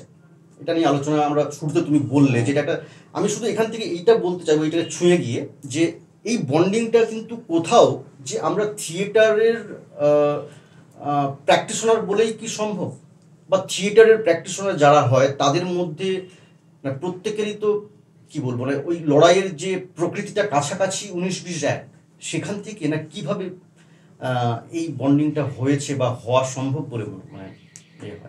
এমনিতে হচ্ছে যে এই বন্ধুত্ব তো প্রেমের মতো, কি যে হয়, কেন যে হয় বোঝা যায়, আর কখন যে হয়, না হলে কি হতো, কিছুই হতো না, কি হতো। কিন্তু এই যে হলো, সেটা আমার একটা, হ্যাঁ থিয়েটার একটা কারণ হতে পারে। আরেকটা কারণ যেটা আমার বেশিরভাগ মনে হয়, যে রুটটা যেটা একটু গম্ভীরতা বলছিল, সেটা যেহেতু এক, ফলে আমাদের না ম্যাচ করে গেছে, ওয়েভটা ম্যাচ করে গেছে। দ্বিতীয় কথা হচ্ছে আমাদের কোনো ভান করতে হয়নি, যে তোমার কাছে আমার কোনো ভান নেই। এইটার জন্য আমার ভান বলে মনে পড়লে, যে এইটার জন্য আরেকটা জিনিসও হয়নি, যে শটে গিয়ে কোথাও যে ও বাবা আমার থেকে একটু ভালো করে, একদম হয় না, আমাকে তাহলে আরেকটু বেশি ভালো করতে, একদম হয়। এইটা কোনো রকম ভাবে কোনো ইয়েতে কাজ করে না না না, কখনো হয়নি, যার জন্য কোথাও না কোথাও গিয়ে ভালো লেগেছিল। ঠিক ঠিক ঠিক, যে ও আমার থেকে ভালো পারলো, হ্যাঁ আমি ওর থেকে ভালো করে দেবো, এরকম দেখিয়ে দেবো ওকে, আমি নেক্সট শটটা আমাকে দে, আমি দেখিয়ে দিচ্ছি। হ্যাঁ, সেটা আমাদের ছিল। এই যে একটু আগে গম্ভীরতা বলতে গিয়ে বলছিল যে আমাদের দৌড় ছিল, আমরা যদি পড়ে যেতাম, এই যে সবসময় আমি বলছে না, কেউ বলছে আমরা, সেইটা একটা বিরাট জয়। ঠিক, আমরা বাংলা সিনেমার পাশে থাকুন, পাশে দাঁড়ান, এটা আলোচনা শুরু করার আগে বলি যে আমাদের মধ্যে চলে এসছে আমাদের হুব্বারি গ্যাং মেম্বার ছোট বাপি সৌমেন চক্রবর্তী, আর ধর্মেন্দ্র জয় চক্রবর্তী। ও, দুই চক্রবর্তী এসেছে, চক্রবর্তী ব্রাদার্স। ওদেরকে আমরা খুব মিস করেছি, ওরা এসে গেছে। তো এবার আমরা যেটা করছিলাম আলোচনা, যে বাংলা সিনেমার পাশে দাঁড়ান, আমি শুধু বলতে চাইছি যে এই দায় বা দায়িত্ব, যে বাংলা সিনেমার পাশে দাঁড়ান অডিয়েন্সকে আমরা আবেদন করছি, এবার এই দায়টা বা এই দায়িত্বটা কি শুধুমাত্র অডিয়েন্সের, না যে ফিল্ম মেকার, প্রোডাকশন হাউস, তাদেরও বাংলা সিনেমার অডিয়েন্স কেন বাংলা সিনেমার পাশে দাঁড়াবে সেই মতো একটা প্রোডাক্ট বা সেই মানে মেটেরিয়ালটাকে তুলে দেওয়ার দায়িত্ব থেকে যায়। এটা কি মনে হয়? একটা জিনিস, মানে আমার যেটা মনে হয়, যে এই বাংলা সিনেমার পাশে দাঁড়ান বা এই ট্যাগগুলো যতটা বেশি আমরা ব্যবহার করি, তো অপর সাইডেও আরেকটা জিনিসও দায় পড়ে, সেটা হচ্ছে একটা ভালো কন্টেন্ট এবং ভালো মেকিং। কারণ মানুষ আজকাল সব কিছুই তার মুঠোফোনে দেখে ফেলছে, হাতের মধ্যে বাড়িতে বসে বসে সে সবটাই দেখতে পাচ্ছে। মানে তুমি নতুন কোনো সিনেমা বলো বা পুরনো কোনো সিনেমা বলো, সব এখন তুমি হাতের মধ্যে রয়েছে। তো সেইটা দেখতে গিয়ে যেটা হচ্ছে যে মানুষ আর হলে যাবে কেন, আমার একটা প্রশ্ন, একটা যে মানুষ আর হলে যাবে কেন, এবং যে হারে আমাদের এখন এই সিঙ্গেল স্ক্রিনগুলো আস্তে আস্তে চলে যাচ্ছে, এটাও কিন্তু আমাদের একটা ভয়ানক খারাপ পরিস্থিতির মধ্যে আমরা পড়ছি। তো সেই জায়গা থেকে সবার এটা একটা দায়, মানে শুধুমাত্র যে বলবো যে প্রযোজকদের ক্ষেত্রে তাও নয়, শুধুমাত্র যারা মেক করছে তাদের ক্ষেত্রেও নয়, যারা আমরা দেখছি তাদের ক্ষেত্রেও নয়, এটা না ওই একে অপরের সঙ্গে কোথাও না কোথাও ভাবে রিলেট করে পুরো বিষয়টা। তো সেই জায়গা থেকে দাঁড়িয়ে ওই আমরা প্রথমে শুরুর দিকে একটা কথা উঠছিল যে একটা কোনো কাজ করতে গেলেই সেটা আমরা চেষ্টা করছি এখন যতটা তাড়াতাড়ি কম দিনের মধ্যে আমরা একটা কাজ নামিয়ে ফেলাম। তো দেখো তাড়াহুড়োতে যে সবসময় সবকিছু ভালো জিনিস পাওয়া যায় এমনটা তো নয়। তাড়াহুড়ো করতে গেলে মানে সেই টিম বলটাও লাগবে, টিম সাপোর্টটাও লাগবে কোথাও গিয়ে। তো সেই টিমটাও নেওয়া হচ্ছে না। তাহলে এর একটা দায় হচ্ছে কোথাও না কোথাও গিয়ে প্রযোজকদের দিকে, যে তারা অল্প বাজেটের মধ্যে ছবি বানাতে চাইছে, সেখান থেকে ছোট টিম নিয়ে একটা কোনো জায়গাতে গিয়ে শ্যুট করা হলো, সেটা 7 দিন 8 দিন 9 দিন ম্যাক্স 10 দিনের মধ্যে পুরো শ্যুটটা করে নিয়ে চলে এলো। তার একটা কোয়ালিটি এবং একটা লং প্রসেসের মানে প্রি প্রোডাকশনের জন্য একটা টাইম, তারপরে তার শ্যুটের একটা টাইম, পোস্টের একটা টাইম, এই একটা মানে দীর্ঘ প্রসেসের মধ্যে দিয়ে কি একটা যখন প্রোডাক্ট আসছে, হ্যাঁ সেটাও যে খুব ভালো হবে খারাপ হবে না এটাও কেউ বলতে পারে না, হতেই পারে, ভালো খারাপ দুটো মিলিয়েই থাকে। তো সেইটাকে বেস করে আমার মনে হয় যে এই মুহূর্তে দাঁড়িয়ে অনেক নতুন ছেলেপুলেরা রয়েছে যারা কাজ করতে চাইছে, যাদের কাছে কিন্তু ভালো ভালো কন্টেন্ট রয়েছে। তো সেই রকম ডিরেক্টরদেরকে কিন্তু একটু করে আমার মনে হয় সুযোগ দিতে হবে। ভালো কন্টেন্ট যদি মানে আমাদের ক্ষেত্রে কি হয় যে আমরা একটা কন্টেন্ট যদি হিন্দিতে দেখি, সেটা দেখে ফেলার পরে আমরা ভাবি এখানে বসে বসে যে এটা আমরা কেন বানাতে পারি না। আমরাও পারি তো বানাতে, আমাদের কাছেও মানে ওই লোকবলও আছে, আমাদের কাছে ওই সেট আপও রয়েছে, সবটা রয়েছে, কিন্তু আমরা বানাতে পারছি না কেন? তাহলে এই কেনর জিজ্ঞাসা চিহ্নটা কিন্তু আমাদের থেকেই গেছে। তুমি সেটা বলছো কি পুঁজি বা পুঁজির বিনিয়োগের জন্য বলছো? মানে হ্যাঁ অবশ্যই কোথাও না কোথাও তো সেটা একটা দায় রয়েছে রে বাবা, সেটা তো একটা দায় রয়েছে। এই একটা কথা আমার এখানে উম্মেদার কথা শুনতে কি মনে হচ্ছিল যে সাউথ মানে বলছি ধরো তামিলনাড়ু, অন্ধ্রপ্রদেশ, এইখানে পুরো 6টা শো হাউসফুল হয়। সেইটা ওই যে বিগ স্ক্রিন এক্সপিরিয়েন্স, তার সঙ্গে যেটা আছে যে তুমি বলছো কেন যাবে, ওই বিগ স্ক্রিন এক্সপিরিয়েন্সের মায়াটাই কমে গেছে, বড় পর্দার যে মায়া আমাদের এখানে সেটা কমেছে। এটা এক। দ্বিতীয় কথা হচ্ছে যে ওরা যে অনেক রুটেড, এই সাউথের লোকেরা ভাষার সঙ্গে রুটেড, ও নিজের সংস্কৃতির সঙ্গে রুটেড, মূলগত জায়গাটা যেটা তাদের যত শক্তিশালী, আমাদের মনে হয় আমাদের রাজ্যে সেটা অনেকটা গুলিয়ে গেছে, আমাদের ভাষাভাষীর মানুষের ক্ষেত্রে অনেকটা আমাদের কাছে আরেকটা জিনিসও দেখবে, তুমি যখন একটা কোনো ভালো বাংলা সিনেমা হলে চলছে, তার পাশাপাশি একটা হিন্দি সিনেমাও চলছে, মানুষের ঝোঁক কিন্তু দুটোতেই রয়েছে। তুমি দেখবে হিন্দিটাই কিন্তু লোক বেশি। হ্যাঁ এইটাই, এটা কিন্তু সব সময়ের জন্য হয়ে এসেছে এবং আমাদের কাছে যে ভালো সিনেমা দোষ রয়েছে সেই অর্থে ভালো সিনেমা নেই সেটাও তো নয়। আমাদের এখন প্যারালাল যদি আমরা দেখতে যাই, মানে এক একটা সময়ে দাঁড়িয়ে এক এক রকম ভাবে কাজ হয়েছে। হ্যাঁ, সত্যজিৎ বাবুদের সময় যে সময় ওই প্যাটার্নে একটা কাজ হয়েছে, যেটা আমাদের কাছে এখনো মানে শিক্ষণীয় জায়গায় রয়েছে। আমরা মানে প্রত্যেকেই ওই ছবিগুলো দেখে এখনো পর্যন্ত আমরা ছাত্রদের মতন বসে থাকি যে গিলি পুরো ওই ছবিগুলো। তো এখনো সময়টা যেহেতু পাল্টেছে অনেকটাই, ওনারা এখন থাকলে হয়তো ওনারাও একটু এই সময় দাঁড়িয়ে অন্যরকম ভাবে কিছু ভাবতেন। তো এখনো বেশ কিছু ডিরেক্টরও কিন্তু অন্যরকম ভাবে ছবি ভাবছে, একটু ভেবে দেখ। হ্যাঁ হ্যাঁ একদমই ভাবছে। মানে আজকে হলে 50 দিন কোনো ছবি চলছে, তার মানে তো সেই কন্টেন্টে কিছু রয়েছে, মানুষ দেখতে যাচ্ছে, এমনি তো চলছে না। হাউসফুল হচ্ছে দর্শক, মানে দর্শক যাচ্ছে, হাউসফুল হচ্ছে, সেটাও তো এমনি হচ্ছে না। ঠিক আছে, এবারে বেরিয়ে ভালো খারাপ সেটা তো পরে 5টা লোক থাকলে 5 রকমের ইয়ে হবে। তো সেইটা এই ঝুঁকিটাও কোথাও না কোথাও আমাদের দর্শকদেরও নিতে হবে, যে ওই কিছু ইয়ে আছে সিনেমা হলে এসছে, ওর সিনেমা তো কেন দেখবে, একই রকম, ওই টাকাটা দিয়ে আমি একটা হিন্দি ছবি। ঠিক ঠিক, হ্যাঁ ওই সিনেমাটা তো ওই রকমই হবে, এইটা তো বললে হবে না। গভীরের কথা ধরেই বলি, তোমার দিকে পেছন ঘুরে পড়েছে, দর্শকদের দায় নিতে হবে, যেটা বললে দর্শকদের অবশ্যই দায় নিতে হবে, এটা আমিও মানি। তবে আমার মতে, এটা আমার ছোট বুদ্ধিতে এটা আসে যে এই যে একটা সময় ছিল, আমি যদি একটু পেছনে যাই, একান্ত আপন বা এই জাতীয় বীরেশ চট্টোপাধ্যায় এইসব ছবিগুলো যখন খুব চলছে বাজারে, আক্রোশ, লাঠি তা এই সময়গুলোতে বাংলা ছবির ক্ষেত্রে যে হারে সিঙ্গেল স্ক্রিন ছিল, ঠিক ঠিক যেগুলো দিনের পর দিন বন্ধ হচ্ছে হওয়ার মুখে, প্রায় বিলুপ্তর পথে চলে যাচ্ছে, বললাম তো সেটা। সেটা তুমি বললে। ওই যে বলতো না যে দর্শকদের দায় নিতে হবে। আমি মনে করি মানে বাংলা ছবি যেহেতু আমাদের এখানে খুব কমার্শিয়ালি, খুব মানে যারা কমার্শিয়ালি ছবি বানান আর কি, আমি সেক্ষেত্রে বলছি, সেক্ষেত্রে না ওই দর্শকটা আমার কোথাও মনে হয় সারাদিন একটা মানুষ ভ্যান চালাচ্ছে, রিক্সা চালাচ্ছেন, তার ওটাই রুচি, তারপর দিনের শেষে সে একটা টাকা জোগাড় করছে, সেই টাকার থেকে সে 20 টাকা 30 টাকা 50 টাকা সেই সময় ছিল, এখন তো তার এখন সিঙ্গেল স্ক্রিনও, আমি কিছুদিন আগে আমাদের ওখানকে একটা সিঙ্গেল স্ক্রিনে গেছিলাম, সেখানেও 210 টাকা টিকিট হয়ে গেছে সিঙ্গেল স্ক্রিন। উপায় নেই, সিনেমা চালাতে হবে, আর কোনো জায়গা নেই, অপশান নেই, ওই যে এখনও বেঁচে আছে, মানে আমি আমার এরিয়া নিয়ে বলছি।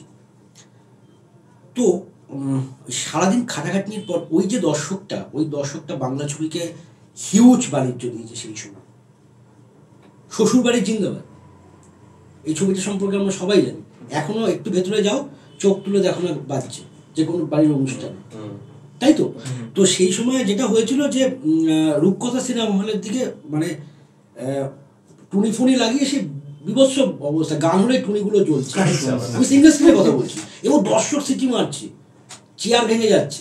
তো সেইটা যত সিঙ্গেল স্ক্রিন কমছে, ওই দর্শকটা যে আর কি 25 টাকা, আজকে হয়তো সে 100 টাকার টিকিট কেটে হলেও যেত, কারণ সে তার রিক্সার রেটটা তখন যা ছিল, সে এখন যদি রিক্সা চালান সে রেট নিশ্চয়ই বাড়িয়েছে। আমি যদি এই যুক্তিতে যাই তাহলে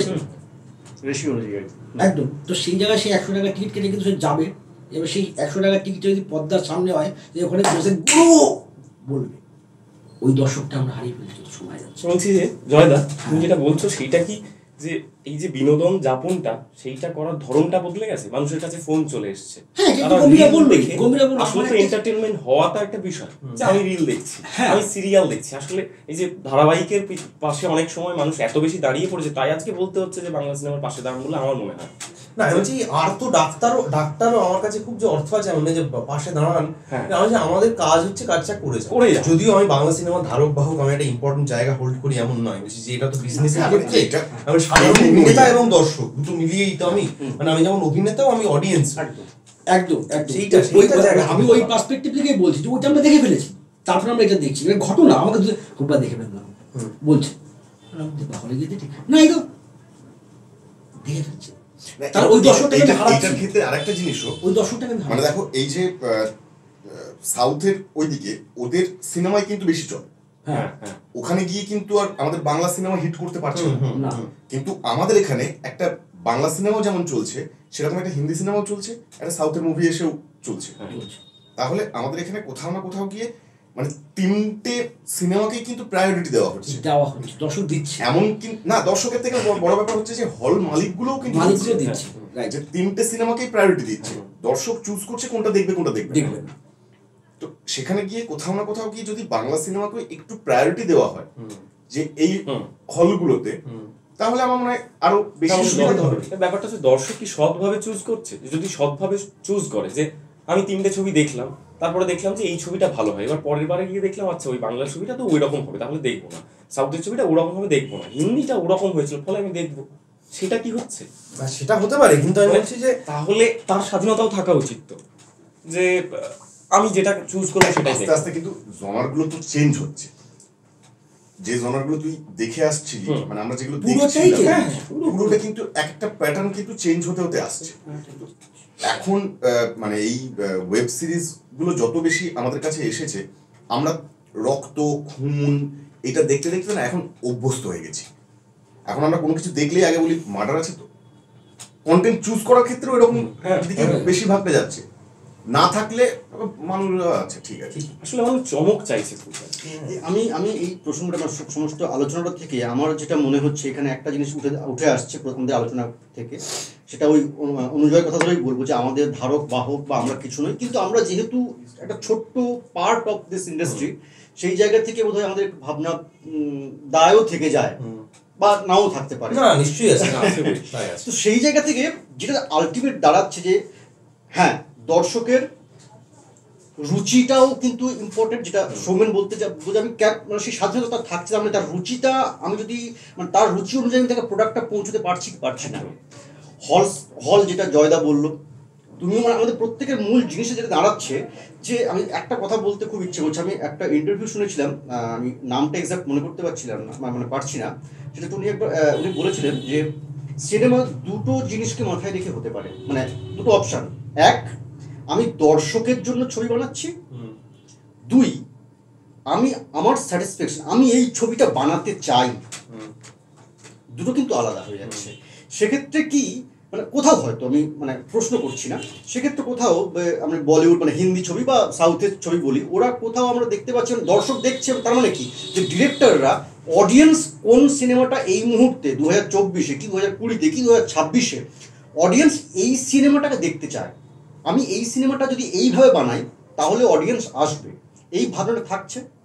আর যদি কখনো মানে সেটা বাংলা হিন্দি যে কোনো জায়গায় হতে পারে, যদি কখনো কোনো ডিরেক্টর বা কোনো প্রযোজক যে আমি এই গল্পটা ঠিক এইভাবে বলতে চাই, তাহলে কিন্তু আমার দেখানোটা চাপিয়ে দেওয়ার একটা কোথাও মানে প্রবণতা চলে আসছে। এবার দর্শক দেখলো না দেখলো আমার এত দায় নেই, যেটা কিন্তু ওই শ্বশুরবাড়ি জিন্দাবাদের উদাহরণ তাই, মানে ওই সময় দাঁড়িয়ে কিন্তু কোথাও জাজ করতে পেরেছিলেন হয়তো ওই প্রযোজক বা ওই ডিরেক্টর যে আমার এই ছবিটা এখন খাবে, মানে আমি ওইভাবে যদি বলি খাবে, যার জন্য হয়তো এ হয়েছে। আজকে হয়তো সেটা কম, আর সেটা কম বা বেশি আমি হয়তো খুব ছোট্ট জায়গা থেকে পরিসর থেকে ভাবছি বলে মনে হচ্ছে, হয়তো হতে পারে। কিন্তু আমি ওই প্রসঙ্গে গম্ভীরের একটা কথা থেকে বলতে পারি যে তুমি শুরুতে যেটা বলেছিলে যে ইয়াং মানে অনেক ট্যালেন্টেড ছেলে রয়েছে যাদের কাছে খুব ভালো ভালো কনসেপ্ট আছে, ভালো ভালো তাদের মানে ক্রিয়েটিভ সব ভাবনাগুলো আছে, তারা সুযোগ পাচ্ছে না। মানে কোথাও কুক্ষিগত কোনো কয়েকজনের হাতে সবটা ডিপেন্ড করছে, যার জন্য সেটা একটা কী কথা যে আচ্ছা ও উমুক বাবুর ছবি তো ওটা তারা এইরকম হবে ভার্সাটাই, যে না নতুন একজন ডিরেক্টর একটা এসছে জানিস তো, দেখি না একটু অন্যরকম কিছু করার চেষ্টা করছে। বোধহয় এই জায়গাটা এই উইন্ডোজটা যদি ওপেন হয় হয়তো বেটার। এই আলোচনা এক্সপেরিমেন্ট হবে এমন নয়, না এটা সমাধান হবে তা নয়। কারণ দেখো তোমাকে একটা বাণিজ্যিক দিকও ভাবতে হবে, রাইট? ওইটাই যে এতদিন ধরে যে মানুষটা ছবি বানিয়ে আসছে তার যে মেধা তার যে বুদ্ধি, একজন নতুন কেউ সেই জায়গায় গিয়ে দাঁড়ালে তার বুদ্ধি তার মেধা তো ওই জায়গাটা রিচ করতে পারবে না। তো সেই রিচ করতেও তো হবে কোথাও না কোথাও। এবং আমার যেটা মনে হয় যে তুমি দেখো যে এই নতুনদের মধ্যেও যদি আমি কথা বলি, তোমার আমাদের কি নাম ওই মুকুলের ছবিটা মানুষের সহজ পাঠের গল্প, তারপরে হচ্ছে তোমার দুধপিঠের গাছ, হ্যাঁ এই যে এই ছবিগুলো তো মানুষজন দেখছে এবং এইগুলোকেও কিন্তু কষ্ট করে মানুষের কাছে পৌঁছতে হচ্ছে, অনেক স্ট্রাগল লড়াই অনেক কষ্ট করে পৌঁছতে হচ্ছে। এবং পৌঁছানোর পরে গিয়ে যখন বাইরের থেকে ঘুরে এসে মানে বাইরের মানুষজন ওই অ্যাওয়ার্ড নিয়ে ফিরছে, তারপরে আমরা এখানে বলছি যে আচ্ছা আচ্ছা ভালো বানিয়েছে। তুমি বললে বলেই বলছি যে শুধু এটা বাংলা ছবিতে না, 12th ফেল বলে একটা ছবি কদিন আগে বেরোলো, ভালো ছবি, সেই ছবিটা লোকজন হলে গিয়ে দেখেনি, তারপরে যখন শুনলো যে এটা অস্কারের সেটা অস্কারে নমিনেশন পেয়েছে, তারপরে কিছু লোক হলে গিয়ে দেখলো, এবং তারপরে যখন ওটিটিতে এলো তখন মানুষজন হাউমাউ করে দেখলো আর বললো আহা কি এরকম ছবি তো কি কতদিন হয়নি, কেন যে দেখিনি, ফলে কিন্তু দেখেনি। এই আলোচনার কোনো শেষ নেই, কিন্তু আমাদের এগিয়ে যেতে হবে, মানে আমাদের সবাইকে একা একজন নির্দেশক আঙুল তুলে দিলে হবে না। তবে একটা বার্তা আমি দিই, সেটা হচ্ছে যেহেতু আমরা বসেছি আড্ডা মারতে, এই যখন বিষয়টা উঠলো একটু সিঙ্গেল স্ক্রিনের দিকে একটু নজর দেওয়ার প্রয়োজন আছে। অনেক ছবি আছে গম্ভীরা সেই জামানায়, এখন যখন তুমি ছবিটা তখন আমাদের বয়স অল্প, আমরা দেখে কি করছি, এবার যখন আস্তে আস্তে আমরাও এই ফিল্ডে ঢোকার চেষ্টা করছি, আমরা আমাদের মতো করে একটা কিছু করবার চেষ্টা করছি, তখন গিয়ে এরকমও হয়েছে যে ওই ছবিটাই যখন আমরা রিপিট দেখছি তখন আমরা যে এই ছবিটা মানুষ এত কেন নিল না, এবার আমি এখনো সাবজেক্ট খুঁজে পাচ্ছি না, তখন হয়তো আমি হেভি হয়েছে, এখনও সাবজেক্ট খুঁজে পাচ্ছি না, হয়তো হচ্ছে এই ঘটনাগুলো ঘটছে, তার মানে কোথাও কিন্তু শুধু সাবজেক্ট কাজ করছে না, মানে ওই এটা একটা বড় সংখ্যার দর্শক বুঝে না বুঝে ছবিটা দেখতে হবে আমাকে, আজ যাও আজকে চল তো বসে আছি, চল 4 জন মিলে বেরিয়ে গেলো সিনেমা দেখতে, এখন কোন হলে যাবি তারা কোনটা ওই তো বল হয়ে যাচ্ছে, তা আমার ওইটা একটু করা দরকার। মাঝখানে একটা কথা বলি, কারণ আমাদের জয় এবং সৌমেন ওরা একটু পরে ঢুকেছে, তো আমাদের যে স্ট্রাগল পিরিয়ডের বা স্ট্রাগল লাইফের যে গল্পগুলো আমরা আগে আলোচনা করে নিয়েছি, তো এখন আমরা জেনে নেব যে জয় এবং সৌমেন তোমাদের স্ট্রাগলটা নিয়ে তোমাদের মানে কেমন স্ট্রাগল করেছো বা করছো।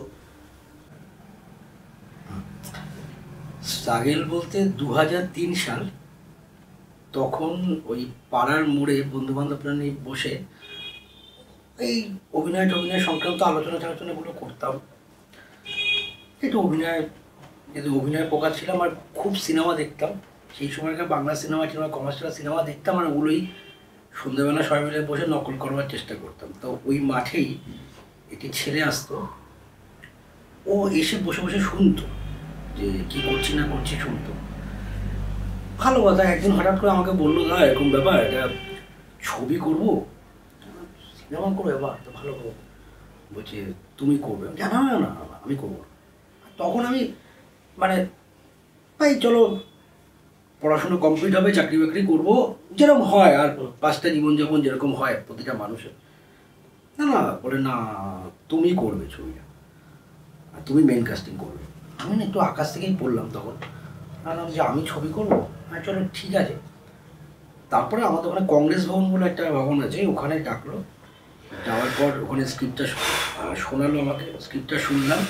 শোনার পর সে পরপর একটার পর একটা টাইটেরিয়া দেওয়া শুরু করলো। প্রথম টাইটেরিয়া হচ্ছে যে এইটা পুরোটা ইনডোর শুটিং হবে, তোমার বাড়িতে করবো। মানে আমার সবটাই মানে আমি হিরো করব, আমারও তার মধ্যে একটা আবার কাজ করছে, করবো। পুরো আমার বাড়ি ঠাড়ি সব নিয়ে নিল ওরা। টালিগঞ্জ থেকে তখন ক্যামেরাম্যান ট্যান সব ভাড়া ছাড়াও করলো, করে আমার বাড়িতে পুরো ইলেকট্রিকের সব জ্বালিয়ে মারিয়ে চলছে। বাবা তাকাচ্ছে মোটা চোখে, বাবা যত চোখ মোটা করছে আমি তো চোখ ছোটো করছি। এইভাবে ছবিটা নামছে আর কি। ছবিটা কমপ্লিট হয়ে গেল। তৎকালীন একটা চ্যানেল, আমার চ্যানেলে, সেটাকে টেলিকাস্ট করার জন্য ও দিল, দিয়ে বলে দিল অমুক দিন হবে, রাত্রি 11টার সময় হবে। সবাইকে খবর দিলাম, ল্যান্ড ফোন তখন তুলছি আর সবাইকে ফোন করছি, সবাই আসবে, মানে সবাই দেখে যেন আমাকে 11টার সময়। আমিও একদম সবাইকে নিয়ে বাড়ির লোকজনকে নিয়ে বসে গেলাম। এই 11টার সময় দেখি নাচের অনুষ্ঠান হচ্ছে, 11:30টায় নাচের অনুষ্ঠান, 12:15 নাচের অনুষ্ঠান, আমাকে না দেখা যাচ্ছে না কোথাও। এবার না ল্যান্ড ফোনগুলো বাজা শুরু করলো, ফোন আসছে, কই তোকে তো দেখতে পাচ্ছি না, বুঝলাম না। দিনটা খুব খারাপ গেল, মনটা খুব খারাপ হয়ে গেল। তারপরে গিয়ে পরের ছেলেটিকে ধরলাম যে ভাই টেলিকাস্ট হলো না কেন। এবং আমার সঙ্গে তখন যে দাদা কাজ করেছিল, বুম্বাদা, ওইটা পুলিশ ইন্সপেক্টরের চরিত্র করেছিল। দুজনে মিলে ওকে পার্কে নিয়ে গেলাম, নিয়ে গিয়ে মোটামুটি বেশ মারধর না, চমকানো যাকে বলে, বাংলা চমকানো হলো যে ভাই আমাদের লোকজন দেখতে পায়নি, মান সম্মানের ব্যাপার, জিনিসটা হবে। ঘটনাটা হচ্ছে একজনের একটা স্লট কেনা ছিল, সেই স্লটেও বলেছিল চালিয়ে দেবেন, সে তার নিজের প্রোগ্রাম বাদ দিয়ে ওটা কেন চালাবে। এবার সেই লোককে খুঁজে বার করলাম, করে তার কাছ থেকে স্লটটা নিলাম, মানে অরিজিনাল জিনিসটা নিলাম, নিয়ে আমার চ্যানেলে গেলাম। 2003 সাল 1200 টাকা নিল আমাদের কাছ থেকে টেলিকাস্টের কস্টিং হিসাবে, নিয়ে ওইটা দেখাবে, টাইমিং ফাইমিং সব বলে দিল, সবাইকে আবার ল্যান্ডফোন মেরে দিলাম, দিয়ে আমি আবার রেডি হয়ে বসে গেলাম। 11টা বাজলো, আমার প্রথম টেলিফিল্ম কাণ্ড কারখানা, আমি দেখছি টেলিকাস্ট হচ্ছে বাড়িতে। ওটা শেষ হওয়ার পর বললাম আমি এটাই করবো, আমি আর কিছু করবো না। বাইরের লোক বলছে মানে কি পাগল হয়ে গেলি, ওইটা ঠিক আছে, এটা অভিনয় করেছো, আমরা দেখেছি টিভিতে, ঠিক আছে, আবার পড়াশোনার মধ্যে চাকরি বাকরি করতে হবে না, আমি এটা করবো, আমি এটা করবো। এবং ওই আমার এই যে এনটিওনে আমি এতদিন ধরে এখন কাজ করছি, ওই এনটিওনে আমার আশা, শোভন দাশগুপ্ত বলে একজন ভদ্রলোক তৎকালীন জামাইয়ের কীর্তি বলে একটি ছবি বানাবেন, আমি তার ফ্লোরে বসতাম, আর সন্ধ্যাবেলা ওই ছোবা আছে না, নারকেলের ছোবা জ্বালাতাম, খুব মশা হতো, আমার কাজ ছিল গিয়ে ছোবাগুলো জ্বালিয়ে দেওয়া যাতে মশা না কামড়ায়। ওখানেই বসে থাকতাম, ছবি হবে, ছবি আমি অভিনয় করবো, এটা ব্যাপার। যথারীতি ছবিটা পরবর্তীতে হয়নি। তখন শোভনবাবু একটা কথা বলেছিল যে তোমাকে যদি অভিনয়টাই করতে না, তাহলে তোমাকে একটু থিয়েটার করতে হবে, কোনো একটা থিয়েটার গ্রুপে তুমি জয়েন করো, যেখানে তুমি নিয়মিত একটা অভিনয়ের চর্চা করবে, সেটা আমাকে বলেছিল। এইবার একটা আর একটা জিনিস মাথায় কাজ করা শুরু করবে, থিয়েটার কি, খায় না মাথায় না, এইটা প্রথম শুনলাম। নাটক তো হয় জানি বাজারে, অনেকে নাটক ফাটক বলে, তখনকার দিনে ওরকম বলতো, আমার এখনও খুব অবজেকশন আছে, ফাটক হয় না বিষয়টা। তো যাই হোক, এইবার কোথায় থিয়েটার করবো। এবার আমি তখন অশোকনগর স্টেশন আসছি, পুরো এই টালিগঞ্জ থেকে অশোকনগর ফিরছি, আর মাথার মধ্যে একটা জিনিস কাজ করছে, আমি কোথায় যাবো। উনি তো বললো অভিনয়টা শিখতে গেলে মানে প্রপারভাবে থিয়েটার করতে হবে, আমার কাছে কোনো অপশান নেই, আমি কাউকে চিনি না, কোথায় যাবো। যথারীতি অশোকনগরে নামলাম, আমার সেই ওই বেসিক বোধটাই ছিল না যে প্রতিটা অঞ্চলে কেউ না কেউ থিয়েটার চর্চা করেন, কোনো না কোনো দল আছে, এই বেসিক নলেজটাই ছিল না। আমার বলতে কোনো আপত্তি নেই আজকের তারিখে দাঁড়িয়ে। আমি তারপরে নামার পর দেখলাম আমাদের 3 নম্বর স্টেডিয়ামে একটা নাট্য উৎসব হবে, একটা বড় হোর্ডিং। আমি দাঁড়িয়ে হোর্ডিংটা পড়ছি, পড়ে টরে চলে আসলাম মন টন খারাপ করে। কারা নাটক চর্চা হবে, নাটক করতে আসবে, এটা কিছু হবে টবে, কারা করছে না করছে আমি তো বুঝতে পারছি না। এসে আমি যেখানে বসে আমি আড্ডা মারতাম, সেখানে আরও 5টা বন্ধু বান্ধব আছে, সে বলে ফেললাম ফট করে মুখ ফুটে, যেরকম না অভিনয় করতে হবে। আর অভিনয় করার জন্য বলছে কেন তুই তো করলি একটা, বেশ দেখলাম আমরা, না না ওটা না, ওটা ঠিক আছে, কিন্তু ওটাকে বাঁচিয়ে রাখতে গেলে যেটা করতে হবে সেটা তখন কি থিয়েটার। সমীরণ দে বলে আমার একটা বন্ধু, ও আমাকে বললো তুই থিয়েটার করবি? আমি বললাম হ্যাঁ রে, এটা কী জিনিস রে, মানে এটা করতে বললো জানিস তো আজকে ইন্ডিয়ানে।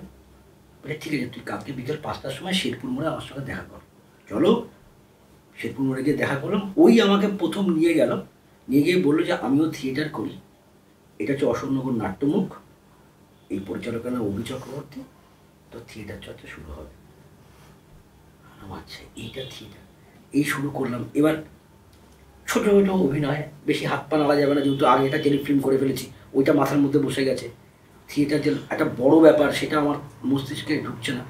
ওখানে যেটা হয়, প্রথম গেলে যেটা হয় থিয়েটার ধরে ভাই বড় বড় করে বলা, কী করছে এটুকু কী, হাতটা ছড়িয়ে করো, এইসব ব্যাপার বলছে। তারপর আস্তে আস্তে খুব জড়তা, ওই কাটা শুরু হলো। তারপরে বেশ কিছুদিন এই পাড়ায় আসা, মানে স্টুডিও পাড়াতে যাতায়াত করা আর থিয়েটার চর্চা করা, এই করতে করতে করতে করতে পুরো টানা 2006 থেকে পুরোপুরি থিয়েটারটাই করা শুরু হলো 2020 সাল অবধি টানা। আর কিছুই করতে পারিনি, মাঝে সাঝে 2 দিন 3 দিনের টালিগঞ্জের সিরিয়ালের কাজ, আর থিয়েটারটাই মেন ব্যাপার ছিল। 2020 সালে এসে সিদ্ধান্ত নিলাম যে দল তো ঠিক আছে, দলটা আছে ঠিক আছে, কিন্তু আমি না একটু নিজের মতো করে একটু করব। মানে ওই হেমন্তবাবুর গানটার কথা মনে পড়ে যে খিড়কি থেকে সিংহদুয়ারেই তোমাদের পৃথিবী, এর বাইরে জগৎ আছে, তোমরা জানো না, তোমরা কিছুই জানো না। তো এক জায়গায় তো হলো, অনেকদিন তো করলাম, এর বাইরের যে মানুষগুলো তারাও তো কিছু না কিছু করছে, আমার তো সেখান থেকেও শেখার দরকার আছে, যেহেতু আমাকে এই ফিল্ডে যদি কাজ করতে হয়। তখন না 2020-তে আমি সিদ্ধান্ত নিলাম যে না, আমি না এবার বেরোবো, বাইরে বেরিয়ে না আমি অ্যাপ্রোচ করবো, যে কজন মানুষকে চিনেছি থিয়েটারের মানুষ, তাদেরকে আমি বলবো যে আমাকে নেবেন, একটা পার্ট দেবেন, এরকম একটা ব্যাপার। এবং সেই বছরই আমি 2020 সালে আমি দল ছাড়লাম, অফিসিয়ালি দল ছাড়লাম, মানে আমি গ্যাঞ্জের আয়ত্তায় ছিলাম, সেখান থেকে দল ছাড়লাম, যে এরকম একটা সিদ্ধান্ত নিলাম। পরিচালকও বললো যে এরকম ব্যাপার, তুমি এই সময়টা ছাড়ছো। তখন আমি জানতাম না যে কোভিড আসবে, তারপর মার্চে কোভিড চলে আসলো, সব চারিদিকে বন্ধ হয়ে গেল। আমি তখন দল ছেড়ে দিলাম, বুঝতে পারছিস তো পরিস্থিতিটা। মানে এবারে বুঝতে পারছি না কী করবো, দল ছেড়ে দেবে এবং খুব স্মার্টলি ছাড়লাম যে আমি করবো না আমার থিয়েটার, আমি সব জায়গায় থিয়েটার করবো, আমি এখন এখানে করবো না। আর এখানে করলো আমি ওই মানে আসবো, করবো না, করলাম ব্যাস ঠিক আছে, মানে এর বাইরের থিয়েটারটা আমি করবো না, আমি সব জায়গায় অভিনয় করবো। এই একটা ভূত মাথায় চাপলো 2020-তে, এবং 2020-তে প্যান্ডেমিক সব বন্ধ হয়ে গেল, পুরো বেকার হয়ে গেল। এই চলতে চলতে চলতে চলতে চলতে এইবার তখন এই বাইকের একটা ব্যাপার হলো যে গাড়ি যাদের থাকবে তারা টালিগঞ্জে কাজ করতে পারবে। সেই সময় যেহেতু করোনা কাল চলছে, আমার বাইক ফাইকের গল্প নেই, ফলে আমার তো কাজের পাওয়ার কোনো চান্সই নেই। আমি পুরো বসে গেলাম, ওই সময়টা পুরো বসে গেলাম। তারপরে নিজের দলেই ওই ফ্রিল্যান্সার হিসেবে কাজ করছি। যখন আস্তে আস্তে সবাই তখন একটা একটা করে যার যার বাড়িতে মঞ্চ তৈরি করছে, যে বাড়িতে থিয়েটার চর্চা হবে, সব জায়গা তখন শুরু হয়ে গেল। প্রত্যেকটা পরিচালক তখন সেই জায়গাটা আসলো, যথারীতি অশোকনগর নাট্যমুখ সেই জায়গাতেই আসলো। তখন অমল আলো তৈরি হলো, এবং আমরা তখন ওখানে ওই জাস্ট অভিনয়টুকুই করছি, আর বাইরে সবাইকে ফোনাদি চালিয়ে যাচ্ছি। তারপরে রাজেশ দেবনাথ সবুজ সাংস্কৃতিক কেন্দ্র, ও একটা নাটক ধরলো, ওর নাটকে কাজ করা শুরু করলাম। এই ব্যাস, এই বাদবাকিটা স্টপ, এই চলছে, নাটক চলছে। কি করবো এবার, তার তো কোনো কাজ নেই, বিয়ে বাড়ির ক্যামেরা করছি, হ্যাঁ, বিয়েতে চলে যাচ্ছি, ছবি তুলছি, এইসব চলছে আর কি। এই করতে করতে তারপরে হঠাৎ করে একদিন ফোন, তারপর স্যারের ফোনে ছবিটা করা, এইভাবে আমার শুরু, এইভাবে আমার চলছে আর কি। তো 2024টা আমার ভালো, যেহেতু পরপর 3টে ছবিটা রিলিজ ডেটে হরগরি পাইস হোটেল আসলো, হ্যাঁ মানে দেখা যাক এবার বাদ বাকিটা ভগবান জানে। এই হচ্ছে আমার মেন স্ট্রাগল, মানে এইভাবে আমার শুরু। মানে ফুট থেকে দেখে একজন একটা কাজ দিয়েছিল, আজও তার সঙ্গে দেখা হয় রাস্তায় দাঁড়িয়ে চা খাই, বলি ভাই সেদিন তুই কেন ডাকলি, আমি না এটাই করে ফেললাম, মানে এটাই, মানে আর কিছু করলাম না, এটাই করে ফেললাম, এটাই আমার ইতিহাস এইটুকুই আর কি। হ্যাঁ, এবার সৌমেন তুমি বলো, জয়দার আমরা শুনলাম, এবার তুমি বলো তোমার স্ট্রাগল কি? স্ট্রাগলটা একটা বিশাল শব্দ, মানে তবু মানুষজন যেটা বলে যে স্ট্রাগল মানে হচ্ছে ওই তো কাজ খোঁজা, যতক্ষণ না দারুণ কাজ পাচ্ছে এবং এত কাজ পাচ্ছে যে সে কাজে সময় দিতে পারছে না, এটাই তো স্ট্রাগল, মানে আমি যেটুকু শুনেছি। তো সেই রকম স্ট্রাগলের গল্প মানুষজন তখন বলে যখন তাদের স্ট্রাগলটা শেষ হয়ে যায়। আমি তাই দেখেছি এবং এটা দেখেই বড় হয়েছি, মানে যতদূর বড় হয়েছি। তো অনেকটা বড় হয়নি এখনো, আমার বয়স খুবই কম এবং এইসব দেখা অভিজ্ঞতা এই সবই খুবই কম। ফলে আমার মনে হয় যে এই স্ট্রাগলটা আমি এখনো করছি, তাই এইটা নিয়ে খুব একটা বলার জায়গা নেই। আমি এখনো অনেক কাজ খুঁজছি, দৈনন্দিন অডিশন দিচ্ছি। আমি চাই যে লোকজন আমাকে অডিশনের জন্য ডাকুক, অডিশন দেবে, তারপর কাজ দিতে দেবে, না দিলে না দেবে, কি আর করা যাচ্ছে। আমরা এবার একটা এতে চলে যাচ্ছি, আমাদের মূল আলোচনাগুলো মোটামুটি অনেকটাই হয়েছে। আমরা প্রশ্ন উত্তরের জায়গায় চলে যাচ্ছি। সেটা হচ্ছে, প্রথম প্রশ্ন রয়েছে গম্ভীরা এবং অনুজয়ের জন্য। কলকাতা সিনেমায় তোমার প্রিয় নায়ক নায়িকা কে, প্রিয় অভিনেতা অভিনেত্রী কে, কেন? না, আমি বলছি উনি যেভাবে নায়ক নায়িকা এবং অভিনেতা অভিনেত্রীকে আলাদা করেছেন, আমার ক্ষেত্রে বিষয়টা সেরকম নয়। হ্যাঁ, আমার প্রিয় নায়ক ঋত্বিক চক্রবর্তী, নায়িকা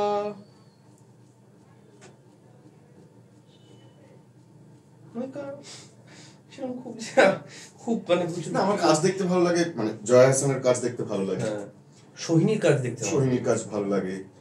হ্যাঁ, এরকম কাজ অনেক অভিনেত্রী আছে, মানে অনেকে ভালো লাগে, অভিনেতা অনেককেই ভালো লাগে। ছবি বিশ্বাস, গীতা দে। ও এই সময়ের, আমি নিশ্চয় জানি না এখানে কোনো সময়, আমার মনে হয় উনি, আমি জানি না আপনি কি জানতে চেয়েছেন, সৌমিত্র বাবু, হ্যাঁ কত রয়েছে। না আমার মনে হয় উনি, আমি জানি না অ্যাকচুয়ালি কি জানি, আমি এই সময় নায়ক নায়িকা এবং অভিনেতা অভিনেত্রী যেহেতু আলাদা করে মেনশন করেছেন, আমার মনে হয় যে নায়ক মানে যেটা হিরো ব্যাপারটা, আর অভিনেতা বলতে যে আমরা যারা হিরো হতে পারলেন না, হিরো হতে পারলেন না, কিন্তু আমি বলছি ইরফান খান, আমি ইরফান খান উনি আবার জানি কলকাতা, কলকাতা সিনেমা, বাংলা সিনেমা, মানে বাংলা ছবি, মানে না আমার কিন্তু মানে যিশু সেনগুপ্তকেও মানে বেশ ভালো লাগে, কারণ এই বাংলার সাথে সাথে উনি হিন্দি, তামিল, যে ফলে ওনার নামটা বলা বোধহয় ঠিক হবে না। না আমি বলছি কি কলকাতা বলে দিই, বলছি কি উনি বাংলার সাথে সাথে বিভিন্ন জায়গায় কাজ করছে এই জন্য, না সেটা না, ভালো দিক না, উনি চমৎকার, মানে ভিক্টর ব্যানার্জি বা ঋত্বিক দাও, সত্যি ঋত্বিক চক্রবর্তী, হ্যাঁ মানে এরকম অনেক। আমি আসলে একজনের নাম জানতে ওরকম বললাম আর কি, একজনের ওরকম ভাবে কি বলা যায়, কঠিন, চেষ্টা করলাম, কিন্তু নায়িকার নামটা বলতে পারলে না। না নায়িকা তো অনেকজন, হ্যাঁ অনেক কি বলে, খুবই ভাবলে নায়িকার নামগুলো আসে না এখন, আসে বলতে নেই, তাই না? আচ্ছা, এবার জয়দার কাছে প্রশ্ন রয়েছে। কি ভেবেছে আপনাকে দেখেছি সিরিয়াল করতে, একটা বড় সিনেমার সুযোগ পেলেন, এরপর প্রধান প্রায়োরিটি সিরিয়াল না সিনেমা? মানে না প্রশ্ন করছি দর্শক, হ্যাঁ দুটো প্যারালাল, মানে শুধু এটুকুই বলবে না আর কিছু? আরেকটু বলি তাহলে, সেটা হচ্ছে ছবি যে সবসময় পাবো, মানে আমাকে তো সবসময় ছবির অফার আসবে বা কিছু, আমি তো মানে সেইভাবে এখনো সেইভাবে নই, মানে আমি জানি না, মানে আমার কাছে কোনো অপশান নেই। এটা নিয়ে দীর্ঘদিন গম্ভীরের সঙ্গে আলোচনা করেছি, ভাই আমার ছবি না, আমার সিরিয়াল করতে হবে, অনুযায়ীও বলেছি আমি তবে আমি করতে হবে। এবার ছবি, এবার দেখা যায় একটা সময় ছবি আসছে বা আমি একটা সার্ভাইভ করে ফেলেছি আমার মতো করে, ভাই এবার চলো এবার ছবিটাই করবো মন দিয়ে, আমি সিরিয়াল করবো, তখন ভাববো। এখন এই মুহূর্তে প্যারালাল কাজ করতেই চাইছি। এই মুহূর্তে বাংলা সিনেমা জগতে কি কেউ স্টার আছে, বা আপনাদের চোখে পরবর্তী স্টার কে?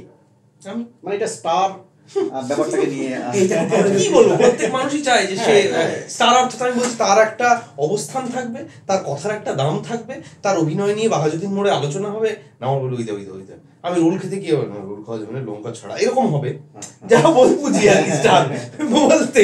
বর্তমানে কলকাতা সিনেমায় বাংলাদেশি অভিনেতাদের নিয়ে কাজ করার একটা প্রবণতা দেখা যাচ্ছে, সেটাকে আপনারা কিভাবে দেখছেন? আমি একটা কথা বলতে চাই, একবারই বলছি, আমি এইখানে একটা শব্দতে আমার আপত্তি আছে। আসলে ওটা বাংলাদেশি অভিনেতা না, বাঙালি অভিনেতা হওয়া উচিত। একদম। হ্যাঁ, আমি বিশ্বাস করি, আমার রুট হচ্ছে আমি রিফিউজি পরিবারের ছেলে।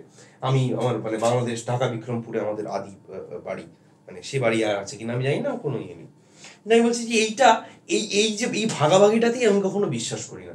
মোশাররফ ভাই একদিন গাড়িতে ফিরতে ফিরতে উনি বলছেন, সম্ভবত তুমি ছিলে, তুমি এবং চন্দ্রদা ফিরছিলাম, উনি তখন একটা কথা বলেছিলেন যে অন্তত কালচারাল বর্ডারটা তুলে দেওয়া দরকার, মানে উঠিয়ে ফেলা, উপড়ে ফেলা দরকার। ফলে এই প্রশ্নটা আমার কাছে এক্সিস্ট করে না, আমার কাছে এটা আরো বেশি বেশি করে ঘটবে। ওখানকার ছবিতে আমরা অভিনয় করব, এখানকার ছবিতে ওনারা অভিনয় করবেন, এবং বাংলাদেশের অভিনেতা বা বাংলাদেশটার ভাষা যেহেতু বাংলা, একটা গোটা দেশের ভাষা বাংলা, তাদের সংস্কৃতির মধ্যে আমাদের থেকে অনেক বেশি আমাদের, অর্থাৎ এই রাজ্য যে কসমোপলিটন অবস্থা, বিবিধ মানুষের অবস্থা, তার সেখান থেকে ওরা অনেক বেশি রুটেড বাংলাদেশের বাংলাটা, সেই জন্য তারা এখানে অত বেশি করে গ্রহণযোগ্যতা পাচ্ছেন, ওরা অসামান্য অভিনয় করছেন, তারা ফলে আরো বেশি করে হবে, এটা উচিত এবং হবেও সেটা। হ্যাঁ, এবং আমরা সাথে সাথে আমরাও চাই যে আমরাও বাংলাদেশে গিয়ে যাতে হবে, মানে আমি আমরাও চাই। এটা যেহেতু কমন প্রশ্ন, আমি এখানে একটু অ্যাড করতে চাই। এখানে এই ভেদাভেদটা নিয়ে কোনো আপত্তি নেই, বা মানে ওই পাড়া থেকে এসে এই পাড়ায় কাজ করলেও কোনো আপত্তি নেই, কিন্তু আমার একটা যেটা মানে এটা দুঃখ হতে পারে, এটা অভিযোগ হতে পারে, সেটা হচ্ছে যে মানে একটা সময় বাংলা আমাদের যে ইন্ডাস্ট্রি, সেখানে অনেক ভালো ভালো অভিনেতা তৈরি হয়েছে, তারা ও পাড়ায় গিয়ে কাজ করেছে। আজকে তখন হয়তো ফিরদৌস এসে আমাদের এখানে কাজ করেছে, হয়তো সেটা কম রেশিওটাও ছিল, আজ আপত্তি নেই। কিন্তু আমাদের মানে ইন্ডাস্ট্রিতে নতুন প্রজন্মের এই যে ভালো অভিনেতা, নো ডাউট, মানে আজকে মোশাররফ ভাইকে নিয়ে তো আমি মানে কোনো প্রশ্ন আসে না, হ্যাঁ, চঞ্চল চৌধুরী থেকে শুরু করে যারা এসে কাজ করছে, নো ডাউট বড় মাপের অ্যাক্টর। আমাদের মানে এই প্রশ্নগুলো যে দর্শক করছেন, আমি বলছি আপনারা কি আমাদের, যদি আমি ভাগ করে, আমি ধরলাম যে আপনি ভাগ করেছেন দুটো পাড়া, তাহলে আপনি কি কলকাতার কোনো একজন অভিনেতাকে তৈরি হওয়ার জন্য আপনার যে সাপোর্ট, মানে হলে গিয়ে দেখা, বা আজকে এই মোশাররফ ভাই চঞ্চল চৌধুরী কোথা থেকে উঠলো? বাংলা নাটক থেকে, অর্থাৎ ওই ইউটিউব বা এই ধরনের মাধ্যম থেকে, হল সিনেমা থেকে কিন্তু নয়, মানে মূল স্ট্রিমের ছবি থেকে নয়। আজকে আমাদের বাংলায় তো এরকম অনেক ছোট ছোট কাজ হচ্ছে, তুমি কি তাকে সাপোর্ট করছো? তুমি কি দেখছো? তার মানে কি তুমি কোথাও সাপোর্ট না করার, আমি বলছি, আমি ধরো আজকে গম্ভীরার এই ছবিটা, আমাদের যে ছবিটা চলছে, সেখানে গম্ভীরাটা বড় চরিত্রে কাজ করেছে, এইটা যদি বাঙালি দর্শক না নেয়, যদি না নিত, তাহলে গম্ভীরা আজকে মানে অভিনেতা হিসেবে পরিচিতি হতো না।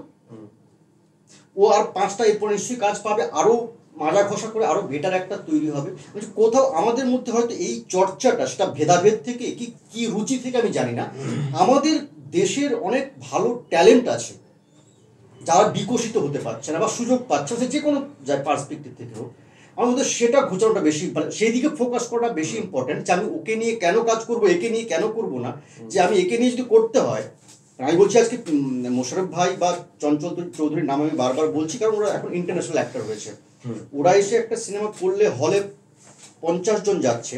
আমি চঞ্চল চৌধুরী আজকে হুব্বাতে যদি মোশাররফ ভাইকে নিয়ে আমি পার্টিকুলার নাম না বলে রাম কোনো একজন অভিনেতা, বাংলার কলকাতার অভিনেতা, যদি অভিনয়টা করতেন, তাহলে কি ওই 50 জন অডিয়েন্স আসতো? সেটা কিন্তু কোথাও একটা কোয়েশ্চেন মার্কের মধ্যে পড়ে যাচ্ছে। আমি বলছি যে আমাদের তাহলে সমস্যাটা ওই জায়গায়, ভেদাভেদটা করাটা তো আমি ওই একটা ওটা প্রশ্ন যে ওখান থেকে এসে এখানে করছে, বাট সমস্যাটা এইখানে যে তুমি তোমার বাড়ির চেয়ে ওই চেনা বামনের পয়তার নাকি একটা কথা, না না ওটা নয়, যোগে ভিক পায় না, আমার এটা কোথাও এখানে এ করছে, জানি না। আমি যিনি গঙ্গা পায়, আমি সম্মান, হ্যাঁ, আমি ওই দর্শককে সম্মান রেখে আমি বললাম যে আমাদের নিজেদের মানে দর্শক মানে অভিনেতাদের যদি আর একটু সাপোর্ট পায়, তারা যদি আরো সুযোগ পায়, তাহলে এই বন্ডিংটা মানে এই ভেদাভেদটা আরো মানে মিলে বেশি যাবে, যেটা তোমরা বলছিলে, আমরা এটা কমছে আস্তে আস্তে, হ্যাঁ কমে যাবে। এরপর আমরা এটা আমার নিজের জন্য কোশ্চেন, সুব্রত এবং গম্ভীর। আমি পড়ে দেবো প্রশ্নটা, হাতে লেখা পড়তে পারবে? দাও না, চেষ্টা করে দেখি। কোথায়, কোন প্রশ্ন? তাই তো, তারপর পড়ে দিচ্ছি। আপনাদের দুজনকেই চিনি হাতিবাগান সংগ্রাম থেকে। তো আপনারা অনির্বাণের দলে এতদিন কাজ করলেন, অনির্বাণ আজ এত বড় একটা জায়গায় রয়েছে, তো আপনাদের কোনো সুযোগ দেয়নি নাকি নেননি?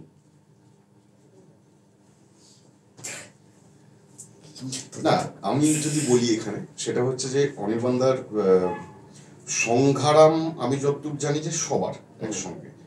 হ্যাঁ, তো যেটা হয় যে একজন ডিরেক্টরের নাম করে দলের নাম হয়ে যায়, তো সেটা আলাদা বিষয়। কিন্তু অনির্বাণদা যে কাজ, মানে অনির্বাণদার সঙ্গে যে কাজ করিনি এমনটাও নয়, একসঙ্গে থিয়েটারে কাজ করেইছি, অনেকগুলো করেছি কাজ, সংগ্রামেও একসঙ্গে কাজ করেছি, অনির্বাণদার ডিরেকশনে কাজ করেছি, আমি সুব্রত দুজনেই করেছি। কিন্তু বিষয়টা হচ্ছে যে ছবির, মানে এটা জানি না প্রশ্নটা যদি ছবির পরিসর জুড়ে হয়, তাহলে আমার মনে হয় যে এখানে সুযোগ দেওয়া না দেওয়া, যতটুকু আমি অনির্বাণ ভট্টাচার্যকে চিনি, যদি তার কখনো দরকার মনে পড়ে, মানে মনে হয় যে এই চরিত্রর জন্য আমার একে দরকার, তা আমার মনে হয় সে তখন নিশ্চয়ই ডাকবে।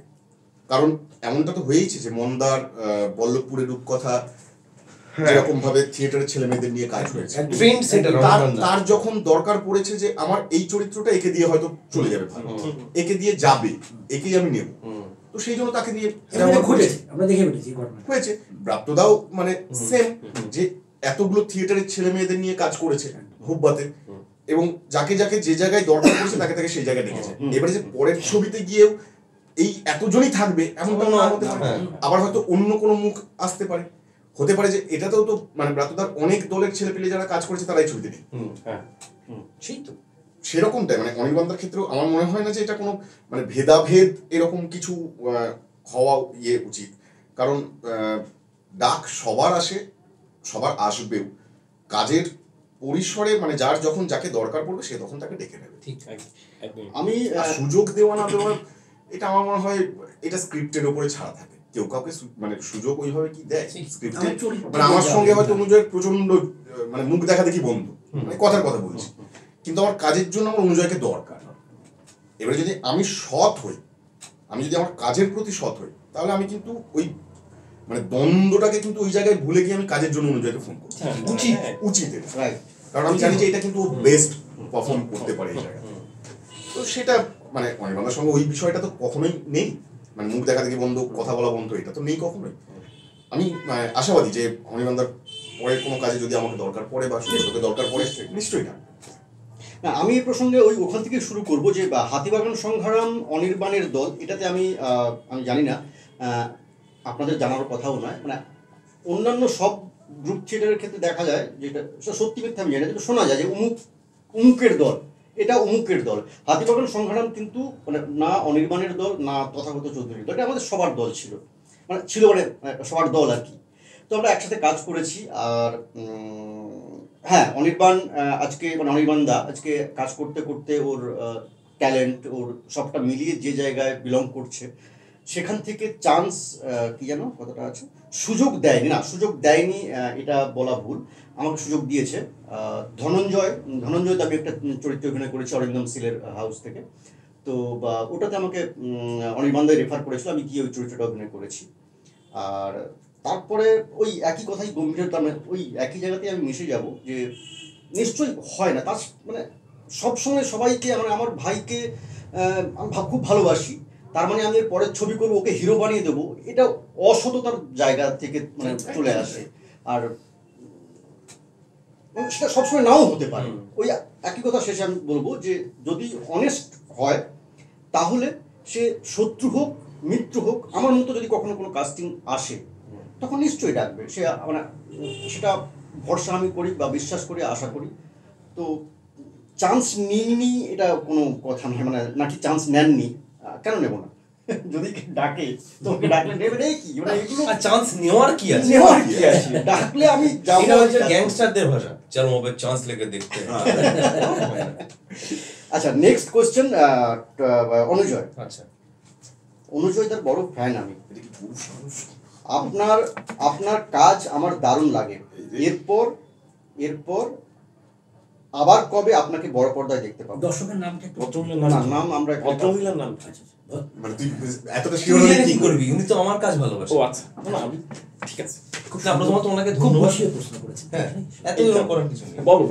না, ওনাকে অনেক ধন্যবাদ যে উনি বলেছেন আমার কাজ আমার ভালো লাগে। এইটাই আনন্দের। জীবনে যখন অভিনয় করা শুরু করেছিলাম, অনেস্টলি বলছি, কোনোদিন আমি ভাবিনি যে এরকম কেউ একজন বলবে না আমায়। হ্যাঁ, এই কথাগুলো যখন শুনি, সে যেই বলুন না কেন, সেটা খুব আনন্দ হয় যে বাহ, এই তো পারলাম। মানে এইটা যে কেউ বললেন যে ভালো লাগে, এইটুকু মানুষের থেকে একজনের অন্তত ভালো লেগে হ্যাঁ, সেইটা পাওয়া। না, অবশ্যই আবার কবে আপনাকে বড় পর্দায় দেখতে পাবো?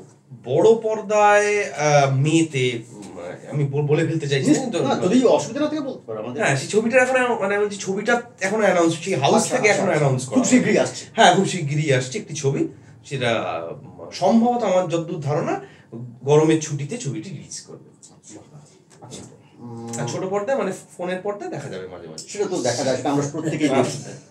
অনুযায়ীর জন্য নেক্সট কোশ্চেন, আপনি দুজন হুব্বার সাথে কাজ করেছেন, মানে দুজন হুব্বা মানে মেজো গম্ভীরা এবং মোশাররফ ভাই, মানে একই চরিত্র, চরিত্রও একই, মানে এই অভিজ্ঞতাটা নিয়ে আর কি, যে এর সাথে অভিনয়ের অভিজ্ঞতা। না, সেটা সরি, এটা পরে উনি আবার পরে কারেক্ট করছে, এটা চেঞ্জ ফর মানে ফল যারা এইটা করেছে আর কি, মানে আমাদের ক্ষেত্রে বলে নাও তোমরা আগে তাহলে। না না, একটা হচ্ছে যে আমি বাদে। হ্যাঁ, তুই তো বাচ্চা ছেলে, তুই বড় হতে পারলি না। ছোট বাচ্চা বড় হয়ে লোকনাথ দা হয়ে গেছে। হ্যাঁ, অনেকটা বড়। না, বিষয় হচ্ছে কি, একটা জিনিস ছিল যে গম্ভীরতার সঙ্গে পাঠ করার আমার একটা বহুবার কথা হয়েছে গম্ভীরতার সঙ্গে। মানে তপনের বাইরে দেখা হলো, চা খাওয়া হলো, আড্ডা হলো, তখন পাঠ করা হচ্ছে না কিন্তু একসাথে। অনেকবার এইটা নিয়ে আমরা বলেছি, পাঠ করা হচ্ছে না। তো সেইটার এক্সাইটমেন্ট ছিল আমার গম্ভীরতার ক্ষেত্রে, যে একসাথে পাঠ করবো, এবং খুব নিবিড় বন্ধুর চরিত্রে পাঠ। প্রথম প্রেমের সময় একটা বন্ধু থাকে, প্রথম স্কুলের সময় একটা বন্ধু থাকে, প্রথম খুনের সময় যে বন্ধু থাকে সেই চরিত্রে পাঠ করেছি। তো সেইটা একটা চমৎকার। হ্যাঁ, তো সেই রকম একটা বন্ধুর পাঠ, এবং মানে ফলে সেইটা আমার কাছে চমৎকার এক্সপিরিয়েন্স যে গম্ভীরতার সঙ্গে পাঠ করা। এবং যেহেতু গম্ভীরতার সঙ্গে আমার একটা গম্ভীরতা মানুষ হিসেবে খুব খোলামেলা মানুষ, অকারণ পর্দা দেওয়া লোক নয়, যে গম্ভীর হয়ে অকারণ কথা বলে না। যে কিছু কিছু মানুষ থাকে, ধরো আকাশবাণী থেকে রেডিওয়ে মানে বেতার নাটক পড়া ডাক হয়েছে, দোকানে গিয়ে বলে 250 মুখ ডাক। হ্যাঁ, তো বলছি সেই মানুষটা গম্ভীরতা একদম নয়। গম্ভীরতার মানে একটু আগে স্ট্রাগলের কথা যখন শুনছিলাম, হয়তো সেই সব কারণেই হোক, খুব খোলামেলা মানুষ। ফলে আমাদের বন্ধুর চরিত্রে অভিনয় করতে আমাদের একটা বন্ধুত্ব আছে, সেইটা রিফ্লেক্ট করেছে। হ্যাঁ, সেইটা। আর মোশাররফ ভাইয়ের ক্ষেত্রে আমার যেটা প্রথমত হচ্ছে যে নতজানু হয়েছিলাম তখন এখনো যেমন আছি, মানে সেরকম একটা লাইন মনে পড়ে মোশাররফ করিমের ক্ষেত্রে। ওইটা যে একটা বিস্ময়, যেমন তার পাশে দাঁড়িয়ে আমি ডায়ালগ বলবো, বা তার পাশে আমি দাঁড়িয়ে পাঠ দেখবো, মাঝে মাঝে গুলিয়ে যায় পাঠ দেখবো না ডায়ালগ বলবো, কি যে করবো। ফলে সেইটা একটা সারা জীবনের সঞ্চয়। মোশাররফ করিম যখন বলে অনুজয় ভালো আছো, এইটা একটা আমি বলছি যে এটা মানে অভিনয়ের ছাপিয়ে গিয়ে একটা কথা বলে মনে হয়, এবং অভিনেতা হিসেবে প্রণম্য একজন অভিনেতা। ফলে সেইটা একটা আমি বলছি যে আমার নিজের পিঠে হাত বুলিয়ে দিতে ইচ্ছা হয় যে বাহ, সুন্দর এই অভিজ্ঞতাটা তোমার। জয়দার বলো ঠাকুর। হ্যাঁ, বল কি প্রশ্ন? আচ্ছা, প্রথমত হচ্ছে আমার 2006 সাল থেকে থিয়েটার যাত্রা শুরু করা, মফস্বলের মানুষের বলে থাকি। এবার কলকাতার যারা থিয়েটার করেন, যাদেরকে দেখি কলকাতায় এসে থিয়েটার দেখি তপনে বা আমাদের একাডেমিতে আমরা দেখি না, তো ব্যাপার ছিল যে আমি তো ভাই গ্রামে থিয়েটারটা করি, আমার থিয়েটারের মাঝে মাঝে কলকাতায় শো করতে আসে, সবই ঠিক আছে, কিন্তু কলকাতার ছেলেমেয়েদের সঙ্গে থিয়েটারটা করবো, এটা একটা ইচ্ছা ছিল। থাকে না সুপ্ত একটা বাসনা, ওদের সাথে কাজ করবো। তো এবার যেদিন আমি প্রথম আসি, প্রথম সম্পর্কে বলি, প্রথম যখন আসি, তারপরে আমরা একটা ঘরে যাই, যে একটা কুলার মতো ছিল, সে চলছে সে বিচ্ছিরি একটা অবস্থা, গরম ফরম অবস্থা, গম্ভীর হয়েছে। তখন জানি না যে ও করছে, তখন মানে মেজো উপায় করি, পরে আস্তে আস্তে যত সময় যাচ্ছে মেজো উপায় করছে। ঠিক আছে, থিয়েটারটা হয়নি, ছবিটা তো ভাইয়ের সাথে হচ্ছে, এটা প্রথম একটা অনুভূতি হয়। আজকে জানালাম, ওপেন বললাম, তখন বলি সেই জায়গার থেকে সেই একটা বাসনা ছিল। তারপর যখন কাজ করা শুরু করলাম, আমরা একরকমভাবে কাজকর্ম করেছি ওদিকে, এদিকে যেহেতু থিয়েটার কখনো করিনি, মানে কলকাতার দলে কোনো কথা মানে কলকাতার কোনো দলে আমি অভিনয় করিনি সেই অর্থে। তারপর যখন সময় যাচ্ছে, এই মানুষের সঙ্গে মিশছি, তবে না, এর পালস আমার পালস খুব একটা আলাদা না, মানে এই ধারণাটা তখন থেকে আমার ভাঙা শুরু হলো। এক্সেলেন্ট, আমি গম্ভীরের সাথে কাজ করে মানে দারুণ লেগেছে আমার। এবং অবশ্যই অনুযায়ী এদের সঙ্গে তখন কোনো পরিচয় হয় এবং আমার দারুণ দারুণ, মানে আমি একটা কী বলবো, আমি এখনও ওই হুব্বা জ্বরে ভুগি, আমি এখনও ভুগি হুব্বা জ্বরে। আর হুব্বাটা ওই ছবিটা আমার কাছে একটা একটা ব্যাপার, মানে আমি ভুগি, আমি দুম করে ছবিটা কাজ করবো না, আমার কাছে মানে এইটা আমি ভুগি। সেই জায়গার থেকে মেজ হুব্বা হিসাবে গম্ভীরের সাথে দারুণ। এবং আর একটা জিনিস, যেহেতু সেই সময় আমি 16 দিনের মাথায় গাড়ি চালানোটা শিখে এসেছিলাম প্রসঙ্গ, এবং দারুণ বাইক চালিয়েছো। আচ্ছা, আমরা সেইখানে যখন আমি লাস্ট একটু বলি, সেই জায়গায় যখন এইটা আমি লাস্ট বলি যে হচ্ছে না বা কোথাও একটা নার্ভ ফেল করছে, মানে লিড করার ক্ষেত্রে হ্যাঁ গম্ভীরতা সেটা একদম হবে হবে, তারপরে হয়নি সেটা অন্য কথা। আমি বলছি যে অনুযায়ী পড়ে গেল, ছেলে গেল, স্যারের বললো আবার চালাতে হবে, সেগুলো হয়েছে, সেগুলোই ছেড়ে দিচ্ছি, সেটা আমরা বলে ফেলেছি আগে, ও বলে আসেনি। যাই হোক, তো এইটা এটা হলো গম্ভীরার ক্ষেত্রে। এবং তারপর তো এখন একটা মানে পাগলের মতো বন্ধুত্ব হয়ে গেছে ওর সাথে, ওর মেয়ের সাথে একটা, যাই হোক, তো এটা গেল গম্ভীরার ক্ষেত্রে। আর মোশাররফ করিমের সাথে আমি প্রথম বাংলা ছবি করছি কলকাতা শহরে এসে, আমার উল্টো দিয়ে মোশাররফ করিম দাঁড়িয়ে, যার নাটক টাটক দেখে ফেলেছি অলরেডি, এনার সাথে আমি পাই। এবং বড় মানে খুব বড় হচ্ছে, আমারও চৌধুরী পাচ্ছি এর সাথে, মানে এইটা একটা বড় পাওয়া প্রথম ছবি হিসাবে, যে আমার উল্টো দিকে ওর মোশাররফ করিম দাঁড়িয়ে রয়েছে, মানে কি বলবো, মানে তারপরে ওই ব্যবহারটা, মানে বলি মাঝে মাঝে এসে বলছে ঠিক আছে না, আমি বলবো ঠিক আছে কিনা, প্রথম দিন তো চমকে গেলাম রীতিমতো ওই ঘরটার মধ্যে, ছোট যে ঘরটা, না কি বলবো প্রমোশনটা করবা, কানে যদি কিছু বাদে কইবা, কানে যদি বাদে কইবা, উনি বলছে আমাকে, আমি তো না না ঠিক আছে, আমি কি বলবো বুঝতে পারছি না তো, আমি কি বলবো, আমি তো শুনে আমি তো ওনার অ্যাক্টিংটা দেখছি, উনি যখন করছে, এবার একটা সিন আছে, ওই যে উনি মেশিনটা দিয়ে দেয় পেছন দিক দিয়ে আমাকে হাতে, জয়দেবের মারা একটা, আমি যাই অভিনয় করি, যাই এক্সপ্রেশন হোল্ড করে রাখি না কেন, আমি তার মধ্যে থেকে চেষ্টা করেছি ওনার অ্যাক্টিংটা দেখার, আমি দেখছি দাঁড়িয়ে যাওয়া, আচ্ছা জানি আমাকে কখন কি করতে হবে সে আলাদা প্রশ্ন, বাট আমি দেখছি একটা অন্যরকম অনুভূতি, ফলে দুজনের সাথে কাজ করার ক্ষেত্রে আমার একটা দারুণ দারুণ। আমি বলি, আমাদের সময়ও খুব একটা বেশি শেষ করতে হবে, মানে আমারও আসতে হবে। আমি গম্ভীরের সাথে যেহেতু আমরা একসাথে প্রচুর মানে চর্চা করেছি, মানে শুধু থিয়েটার নয় চর্চাও করেছি, অসুবিধা হয়নি। আর যেহেতু একই সঙ্গে থিয়েটার ছোটা থেকে যে প্র্যাকটিসটা, কোনো অসুবিধা হয়নি। কারণ আমাদের কি হয়, যারা আমরা চর্চা করি একসাথে, যে আচ্ছা ও কোনটা করতে চাই সেই পালসটা ধরতে হয়, চেষ্টা করতে হয়, ঠিক আছে একদম। আমি দেখলাম যে ও একটা ইয়াং এজের ব্যাপারটাকে ধরার চেষ্টা করেছে, একটা মানে কী বলবো খুঙ্খার একটা মানুষের ব্যাপারটাকে।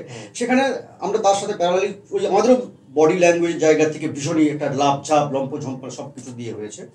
আবার যখন ঠিক আমার ওই ক্যারেক্টারটা মোশাররফ ভাই হয়ে যাচ্ছে, তখন আমার প্রথম ভাবনার জায়গা থেকে একটা হয়েছিল যে মানে তাহলে কি এটা মানে এই মিসম্যাচ করবে, কিন্তু করেনি। যখন আমার মাথায় একটা পয়েন্ট এলো যে না অ্যাকচুয়ালি তো বয়সটা জাম্প করছে,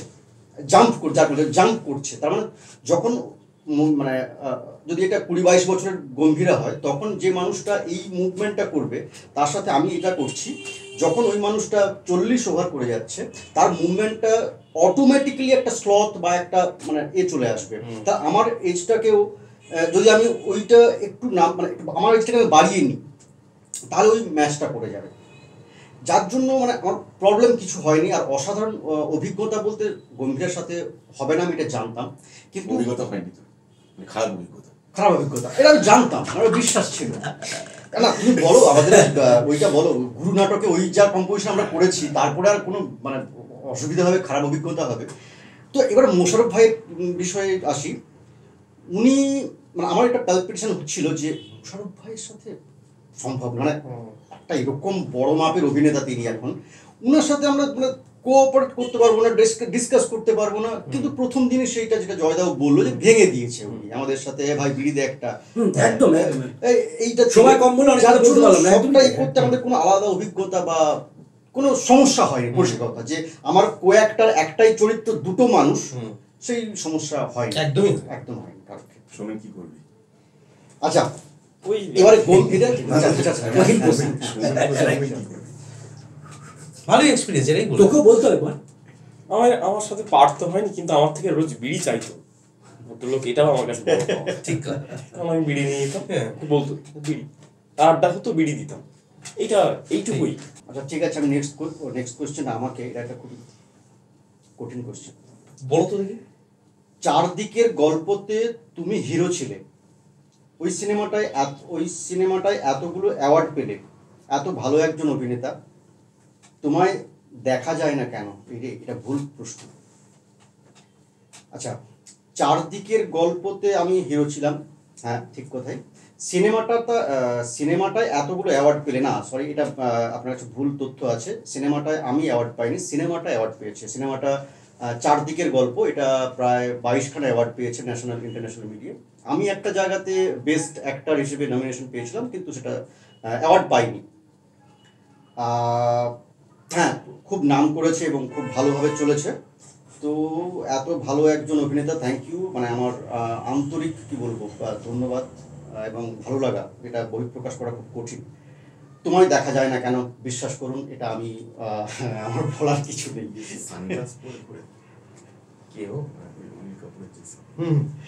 তো এটা আমার বলার কিছু নেই, কাজ নেই কেন, কাজ নেই, কাজের অফার আসে না, তাই কাজ নেই। আমি এটা নিয়ে আর বেশি কিছু বলবো না। নেক্সট সৌমেনের কাছে কোশ্চেন। না, এই তো দেখা যাচ্ছে তো হুব্বাতে। ও ইয়েস, শহর জুড়ে হোর্ডিং, রাইট, শহর জুড়ে হোর্ডিং পড়ে আছে। শহর জুড়ে আজকে সকালে যে মেট্রোটা এসেছি তা তো আমরা আমাদেরকে দেখতে এটাতেও কলকাতা, বাংলাদেশ, অস্ট্রেলিয়া, কানাডা, তাহলে তো যথেষ্ট। আচ্ছা আমি একটু তাড়া করতে, হ্যাঁ আমরা আর হ্যাঁ সৌমেনের একদম শেষ মুহূর্তেই রয়েছি। গল্প মিলে ঠেকে তোমার গলা শুনে মুগ্ধ হই। এবার অভিনয়ও দেখলাম, গলা বা অভিনয়ে অনির্বাণের একটা ছায়া দেখতে পাই। আপনি কি অনির্বাণের মানে সঙ্গে চর্চা বা ছাত্র ছিলেন? না, একেবারেই না, এবং আমি সেই ছায়া দেখতে পাই না। এখন অনেকেই বলেন, তাদের সকলকেই খুবই শ্রদ্ধা প্রণাম, এবং যারা ভালোবাসছেন, ভালোবাসা দিচ্ছেন, শুনছেন, তাদের সকলকেই প্রণাম শ্রদ্ধা। আমি এরকম ছায়া দেখতে পাই না, এবং আমার মনে হয় না যিনি আমার নির্দেশক মীর আফসার আলী, তিনিও দেখেননি কখনো। ফলে আপনারা দেখছেন সেটা ভালো, উনি একজন অভিনেতা, দক্ষ অভিনেতা, সিনিয়র অ্যাক্টর, যাকে দেখে শেখা যায়। তার সাথে যদি কাজের মিল থাকে, গলার মিল থাকে, তাহলে কি আর করা যাবে? এটা একটা গুড সাইন আমার মনে হয়। এইটুকুই আমার, যে একজন ভালো অভিনেতার থেকে আমি কি শিখলাম, হ্যাঁ তার একটা ভালো জিনিস তো কিছু আমি একটা নেই। আমি এইটুকুই শুধু বলতে পারি যে আমি 2012 সালে যখন গ্রামে অ্যামেচার যাত্রা করতাম, 2017 সালে যখন কলকাতায় থিয়েটার করতে আসি, আমি তখনও এরকম অভিনয় করতাম, তখনও আমার গলার স্বর এরকমই ছিল, মানে বয়সের জন্য যেটুকু আলাদা থাকা, কিন্তু এমনিই ছিল। তারপরে আমি এখানে এসে দেখলাম যে কলকাতা শহরে একজন দারুণ একজন নতুন অভিনেতা, মানে তখন নতুন আর কি, হ্যাঁ।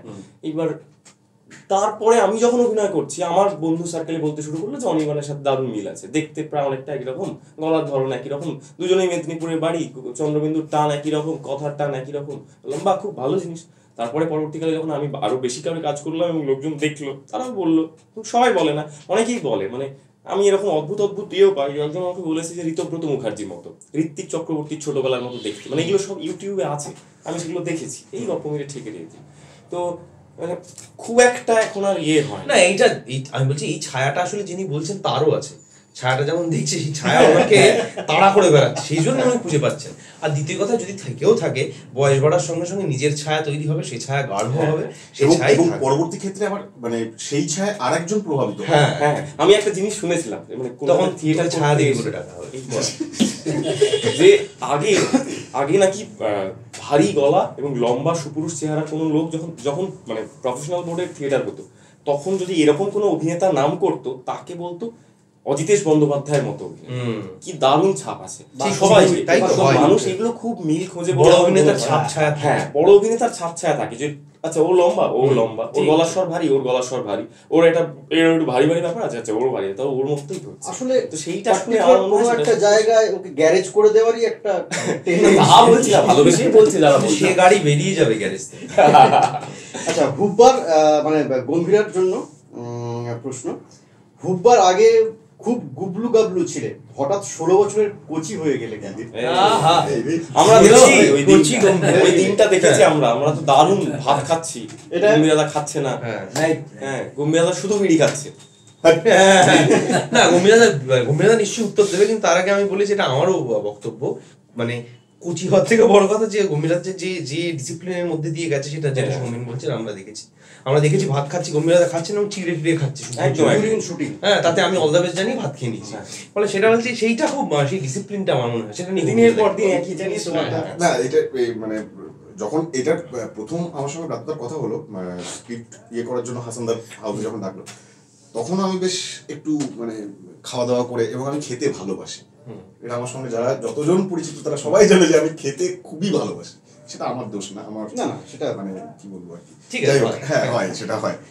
কিন্তু যে সময় বললো যে তুই যেরকম আছিস তার থেকে একদম নিচে নামাতে হবে, এবং সেটা ওই 18-19 এরকম যেন আমি দেখতে পাই। আমি বললাম যে হয়ে যাবে।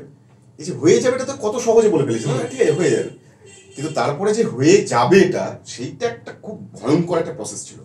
তার একটা প্রথম প্রসেস ছিল আমি গাড়ি ছেড়ে দিয়েছিলাম, কারণ বাইক থাকলে একটা প্রবণতা থাকে যে আমি বাজার যাচ্ছি বাইক নিয়ে, আমি বাড়ি থেকে বেরোলাম একটু আড্ডা দিতে যাবো বাইক নিয়ে, আমি প্রথম যেটা করলাম বাইকটাকে বিক্রি করে দিলাম, তার জায়গায় একটা সাইকেল কিনলাম, এবং আজকেও আমি ওই সাইকেলটা নিয়ে এসেছি। আচ্ছা, আমি কিন্তু এখনো মানে সাইকেলিংটা রোজই করি প্রায়। তো ওই সাইকেল কিনে আমি চালাতে শুরু করলাম, কিন্তু তখন দেখলাম যে আমি চালাবোটা কোথায়, কোনো কাজ নেই, আমি সাইকেল চালিয়ে বেড়াচ্ছি, এটা তো হতে পারে না।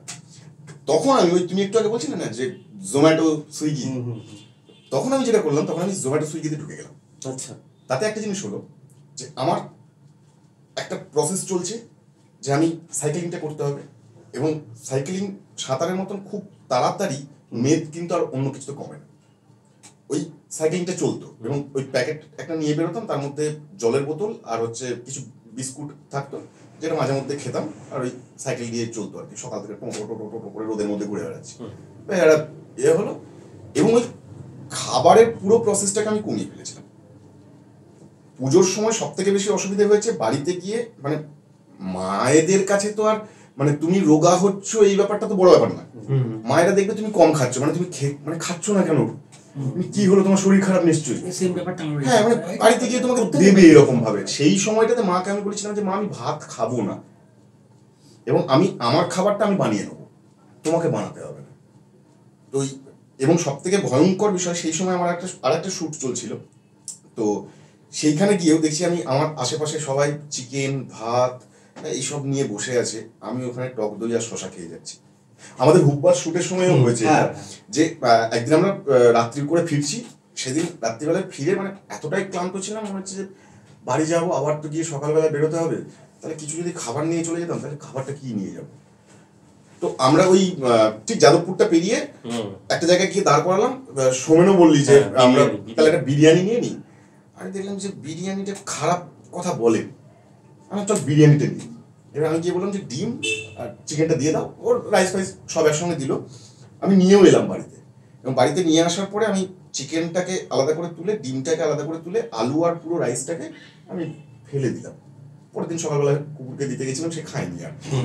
তো ওই চিকেন আর ওই ডিম আর ওর চাই, তো চিকেন আর ওই ডিমটুকু খেয়ে আমি রাত্রিবেলায় পার করে দিয়েছি। এইটা অনেকটা গেছে এখন, এবং শেষ দিনটা আমার যেটা মনে আছে যে হুব্বার যেদিন শেষ, সেদিন আমি মানে জাস্ট ব্যাক আপ শুনেছি, আর আমি সুদীপ্তার কাছে গিয়ে বলেছি সুদীপ্তা আজকে আমি ভাত খাবো, এবং ঢুকে স্নান করে তাড়াতাড়ি বেরিয়ে এসে হোটেলে যেখানে খাবার দিচ্ছিল সেখানে গিয়ে বসে আমি মাছ ভাত মানে দুটো ব্যাচ মিলিয়ে আমি খেয়েছি, মানে বসে বসে রসিয়ে খাওয়া যাকে বলে। হ্যাঁ, সুদীপ দা আমাকে বললো তুমি খাও, আমি বসছি তোমার সঙ্গে, এবং আমাকে বলে চিকেন খাবে। আমি বললাম চিকেন এতদিন ধরে চিকেন খেয়ে কেমন, চিকেন স্টু চিকেন এই হ্যাঁ চিকেন আর খাবো না, আমি মাছ খাবো ভালোভাবে, এবং ডাল ভাত মাছ আমি খেয়ে মানে তৃপ্তি করে খেয়েছিলাম। এটা রহস্য হয়তো এটাই। আচ্ছা, আমরা তোমার এই যে তুমি যে মানে যাপনটার মধ্যে দিয়ে গেছো, এটা গেছিলে বলে বাংলাদেশে কিন্তু আলোচনা হচ্ছে যে মেজো মেজো মেজো মানে এই যে বাংলাদেশের সাংঘাতিক আলোচনা হচ্ছে, তুমি জানো নিশ্চয়ই বাংলাদেশে। এটা দেখো শুধুমাত্র যে আমার ক্রেডিট এটা আমি বলবো না, এটার ক্রেডিটটা হচ্ছে আমি বলি এটার ক্রেডিট আমার মানে ডাইরেক্টর ব্রাত্য বসু, কারণ ও কিন্তু দুটো মানুষকে সেইভাবেই খুঁজে বার করেছে। মোশাররফ করিম তার মাথার মধ্যে ছিল, তাকে ভেবে লেখা, আমি কিন্তু ওই পার্সপেক্টিভ থেকে বলিনি গম্ভীর। আমি বলছি এই যে তুমি খাওয়া কমে এই যে যাপনটার মধ্যে তুমি গেছো, সেটা একটা অন্য, আমি যদি এভাবে ধরি যে আমরা ইন্ডিয়াতে আছি, এটা বাংলাদেশ, এটা অন্য দেশে একটা রমরমা হয়েছে। আমি ওইটা বলছি, মানে শুধু ওইটুকু বলছি, বাদ বাকিটা তো স্যার একটা বড় ব্যাপার রয়েছে, সেটা আমরা সবাই আমাদের প্রত্যেকের ক্ষেত্রেই সেটা আমরা যাপন করেছি সেই সময়। চলো হ্যাঁ, আমি শেষ করব, র্যাপ করব। আমি সবাইকে বলবো, আমাদের হাবিজাবির দর্শকদের সামনে এতক্ষণ আমরা আমাদের আড্ডা আলোচনা সবটা শেয়ার করলাম। তো আমাদের হাবিজাবির দর্শকদের কি বলবে একদিক থেকে পরপর যদি আচ্ছা বেশ, সৌমেন আমাদের হাবিজাবির দর্শকদের জন্য হাবিজাবি ইউটিউব চ্যানেলটি সাবস্ক্রাইব করুন, পাশের বেল আইকনটি টিপে রাখুন, যাতে আপনারা পরবর্তী ভিডিও এবং এদের তৈরি কন্টেন্ট, ছবি, ওয়েব সিরিজ এবং এই ধরনের আড্ডা ইত্যাদি দেখতে পান। আর বন্ধুদেরকে বলুন সাবস্ক্রাইব করতে, নিজেও দেখুন, অনেক কিছু কন্টেন্ট আছে, সেই সমস্ত কন্টেন্ট দেখুন, বাকিদের সঙ্গে শেয়ার করুন আপনাদের ভালো লাগলে। আর ভালো লাগলে লিখে জানান কমেন্টে, না ভালো লাগলেও জানান, তাহলে ওরা বুঝতে পারবে কী ধরনের কন্টেন্ট বানালে আপনাদের ভালো লাগবে। আসলে আপনাদের জন্যই এত কিছু করা। আর এই সকলের কাজ দেখুন, যে কোনো মাধ্যমে, যে কোনোভাবে। এটাই বলার, মানে যেটা সুমিন বললো, মানে সুমিন এমনভাবে বললো, মানে এটাই আমাদের সবারই একটাই কথা, মানে যে আপনারা হাবিজাবি দেখুন। সত্যি মানে আমি বলি যে এর আগে যে কাজগুলো হাবিজাবিতে হয়েছে আমি দেখছি, প্রতিটা কাজই খুব ভালো হয়েছে, অনেক দর্শক দেখেন, আমি জানি। হ্যাঁ, একদমই দেখেছিলাম। এবং সেটা দেখে আমি ভাইকে বলেওছিলাম যে আমার কেন হলো না, তাও বলে তুমি তো সময় দিতে পারলে না, এটাও জানি না যে ও হ্যাঁ হয়েছিল, তুমি সময় দিতে পারো না, ওই কাজটা আমি করতাম, একসাথে করতাম। তা আপনারা দেখুন, যেটাও বললো, সাবস্ক্রাইব করুন। প্রথমত আমি বলছি হাবিজাবির সকলকে তোমাকে ধন্যবাদ যে আমাদের এই আড্ডাটা ঘটানোর জন্য। বহুদিন ধরে একটা প্রতীক্ষিত একটা আড্ডা যেটা হলো, সেটা ধন্যবাদ সকলকে। এবং হাবিজাবি ভালোবাসা, এবং একই রকম ভালোবাসা আপনারা একটু দিন, তাহলে হাবিজাবি আর একটুখানি বড় হোক, আরো সুন্দর হোক, আড্ডা আরো দীর্ঘ হোক। হাবিজাবি লং লিভ হাবিজাবি। হ্যাঁ, হাবিজাবি এগিয়ে চলুক এইভাবেই। আপনারাও মানে ওই যে দেওয়া নেওয়া না হলে কোনো কিছুই হয় না, আপনারাও ওদিক থেকে সঙ্গ দিন হাবিজাবিকে, এবং হাবিজাবিও আপনাদেরকে নিশ্চয়ই আপনাদের মনের মতন পছন্দসই কিছু জিনিস আপনাদের সামনে নিয়ে আসবে, যেগুলো আপনাদের ভালো লাগবে। এতদিন ধরে আপনারা যেরকমভাবে দেখে আসছেন, সেরকম আরও অনেক কিছু কন্টেন্ট আপনারা দেখতে পাবেন, যেগুলো আপনাদের ভালো লাগবে। সেই আর কি, হাবিজাবির সৌমেন আগেই বলে দিয়েছে, সাবস্ক্রাইব করুন। আর অসংখ্য মানুষ, আপনাদের অনেক বন্ধু বান্ধব যারা রয়েছে, তাদের কাছে হাবিজাবিকে ছড়িয়ে দিন। এবং সবশেষে আর একটা কথা, হুব্বাও দেখুন, হুব্বাও অসংখ্য মানুষের কাছে ছড়িয়ে দিন। ভালো লাগলো খারাপ লাগলো সেটাও আমাদেরকে জানান। ভালো থাকুন, সুস্থ থাকুন, এবং হাবিজাবির সঙ্গে থাকুন, আমাদের সঙ্গে থাকুন।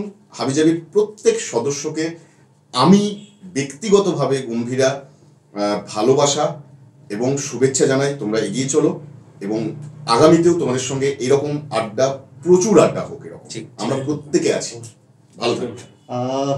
হুব্বা গ্যাং আড্ডা আমরা এখানে শেষ করবো। আমি হুব্বা গ্যাং আড্ডার মানে গ্যাং মেম্বারের সবাইকে ধন্যবাদ জানাই আজকে আমার সাথে পার্টিসিপেট করার জন্য।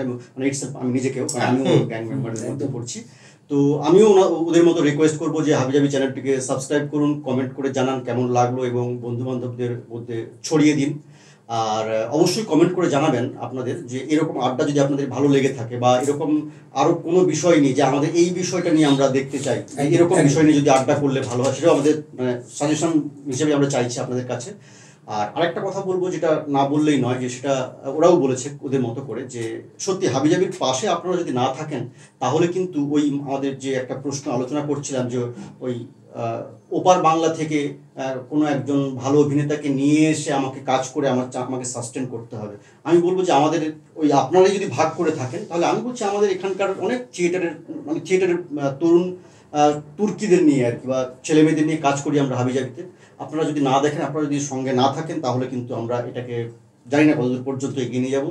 সো রিকোয়েস্ট করবো যে সঙ্গে থাকবেন, সাজেশন দেবেন, এবং ভালো থাকবেন। নমস্কার।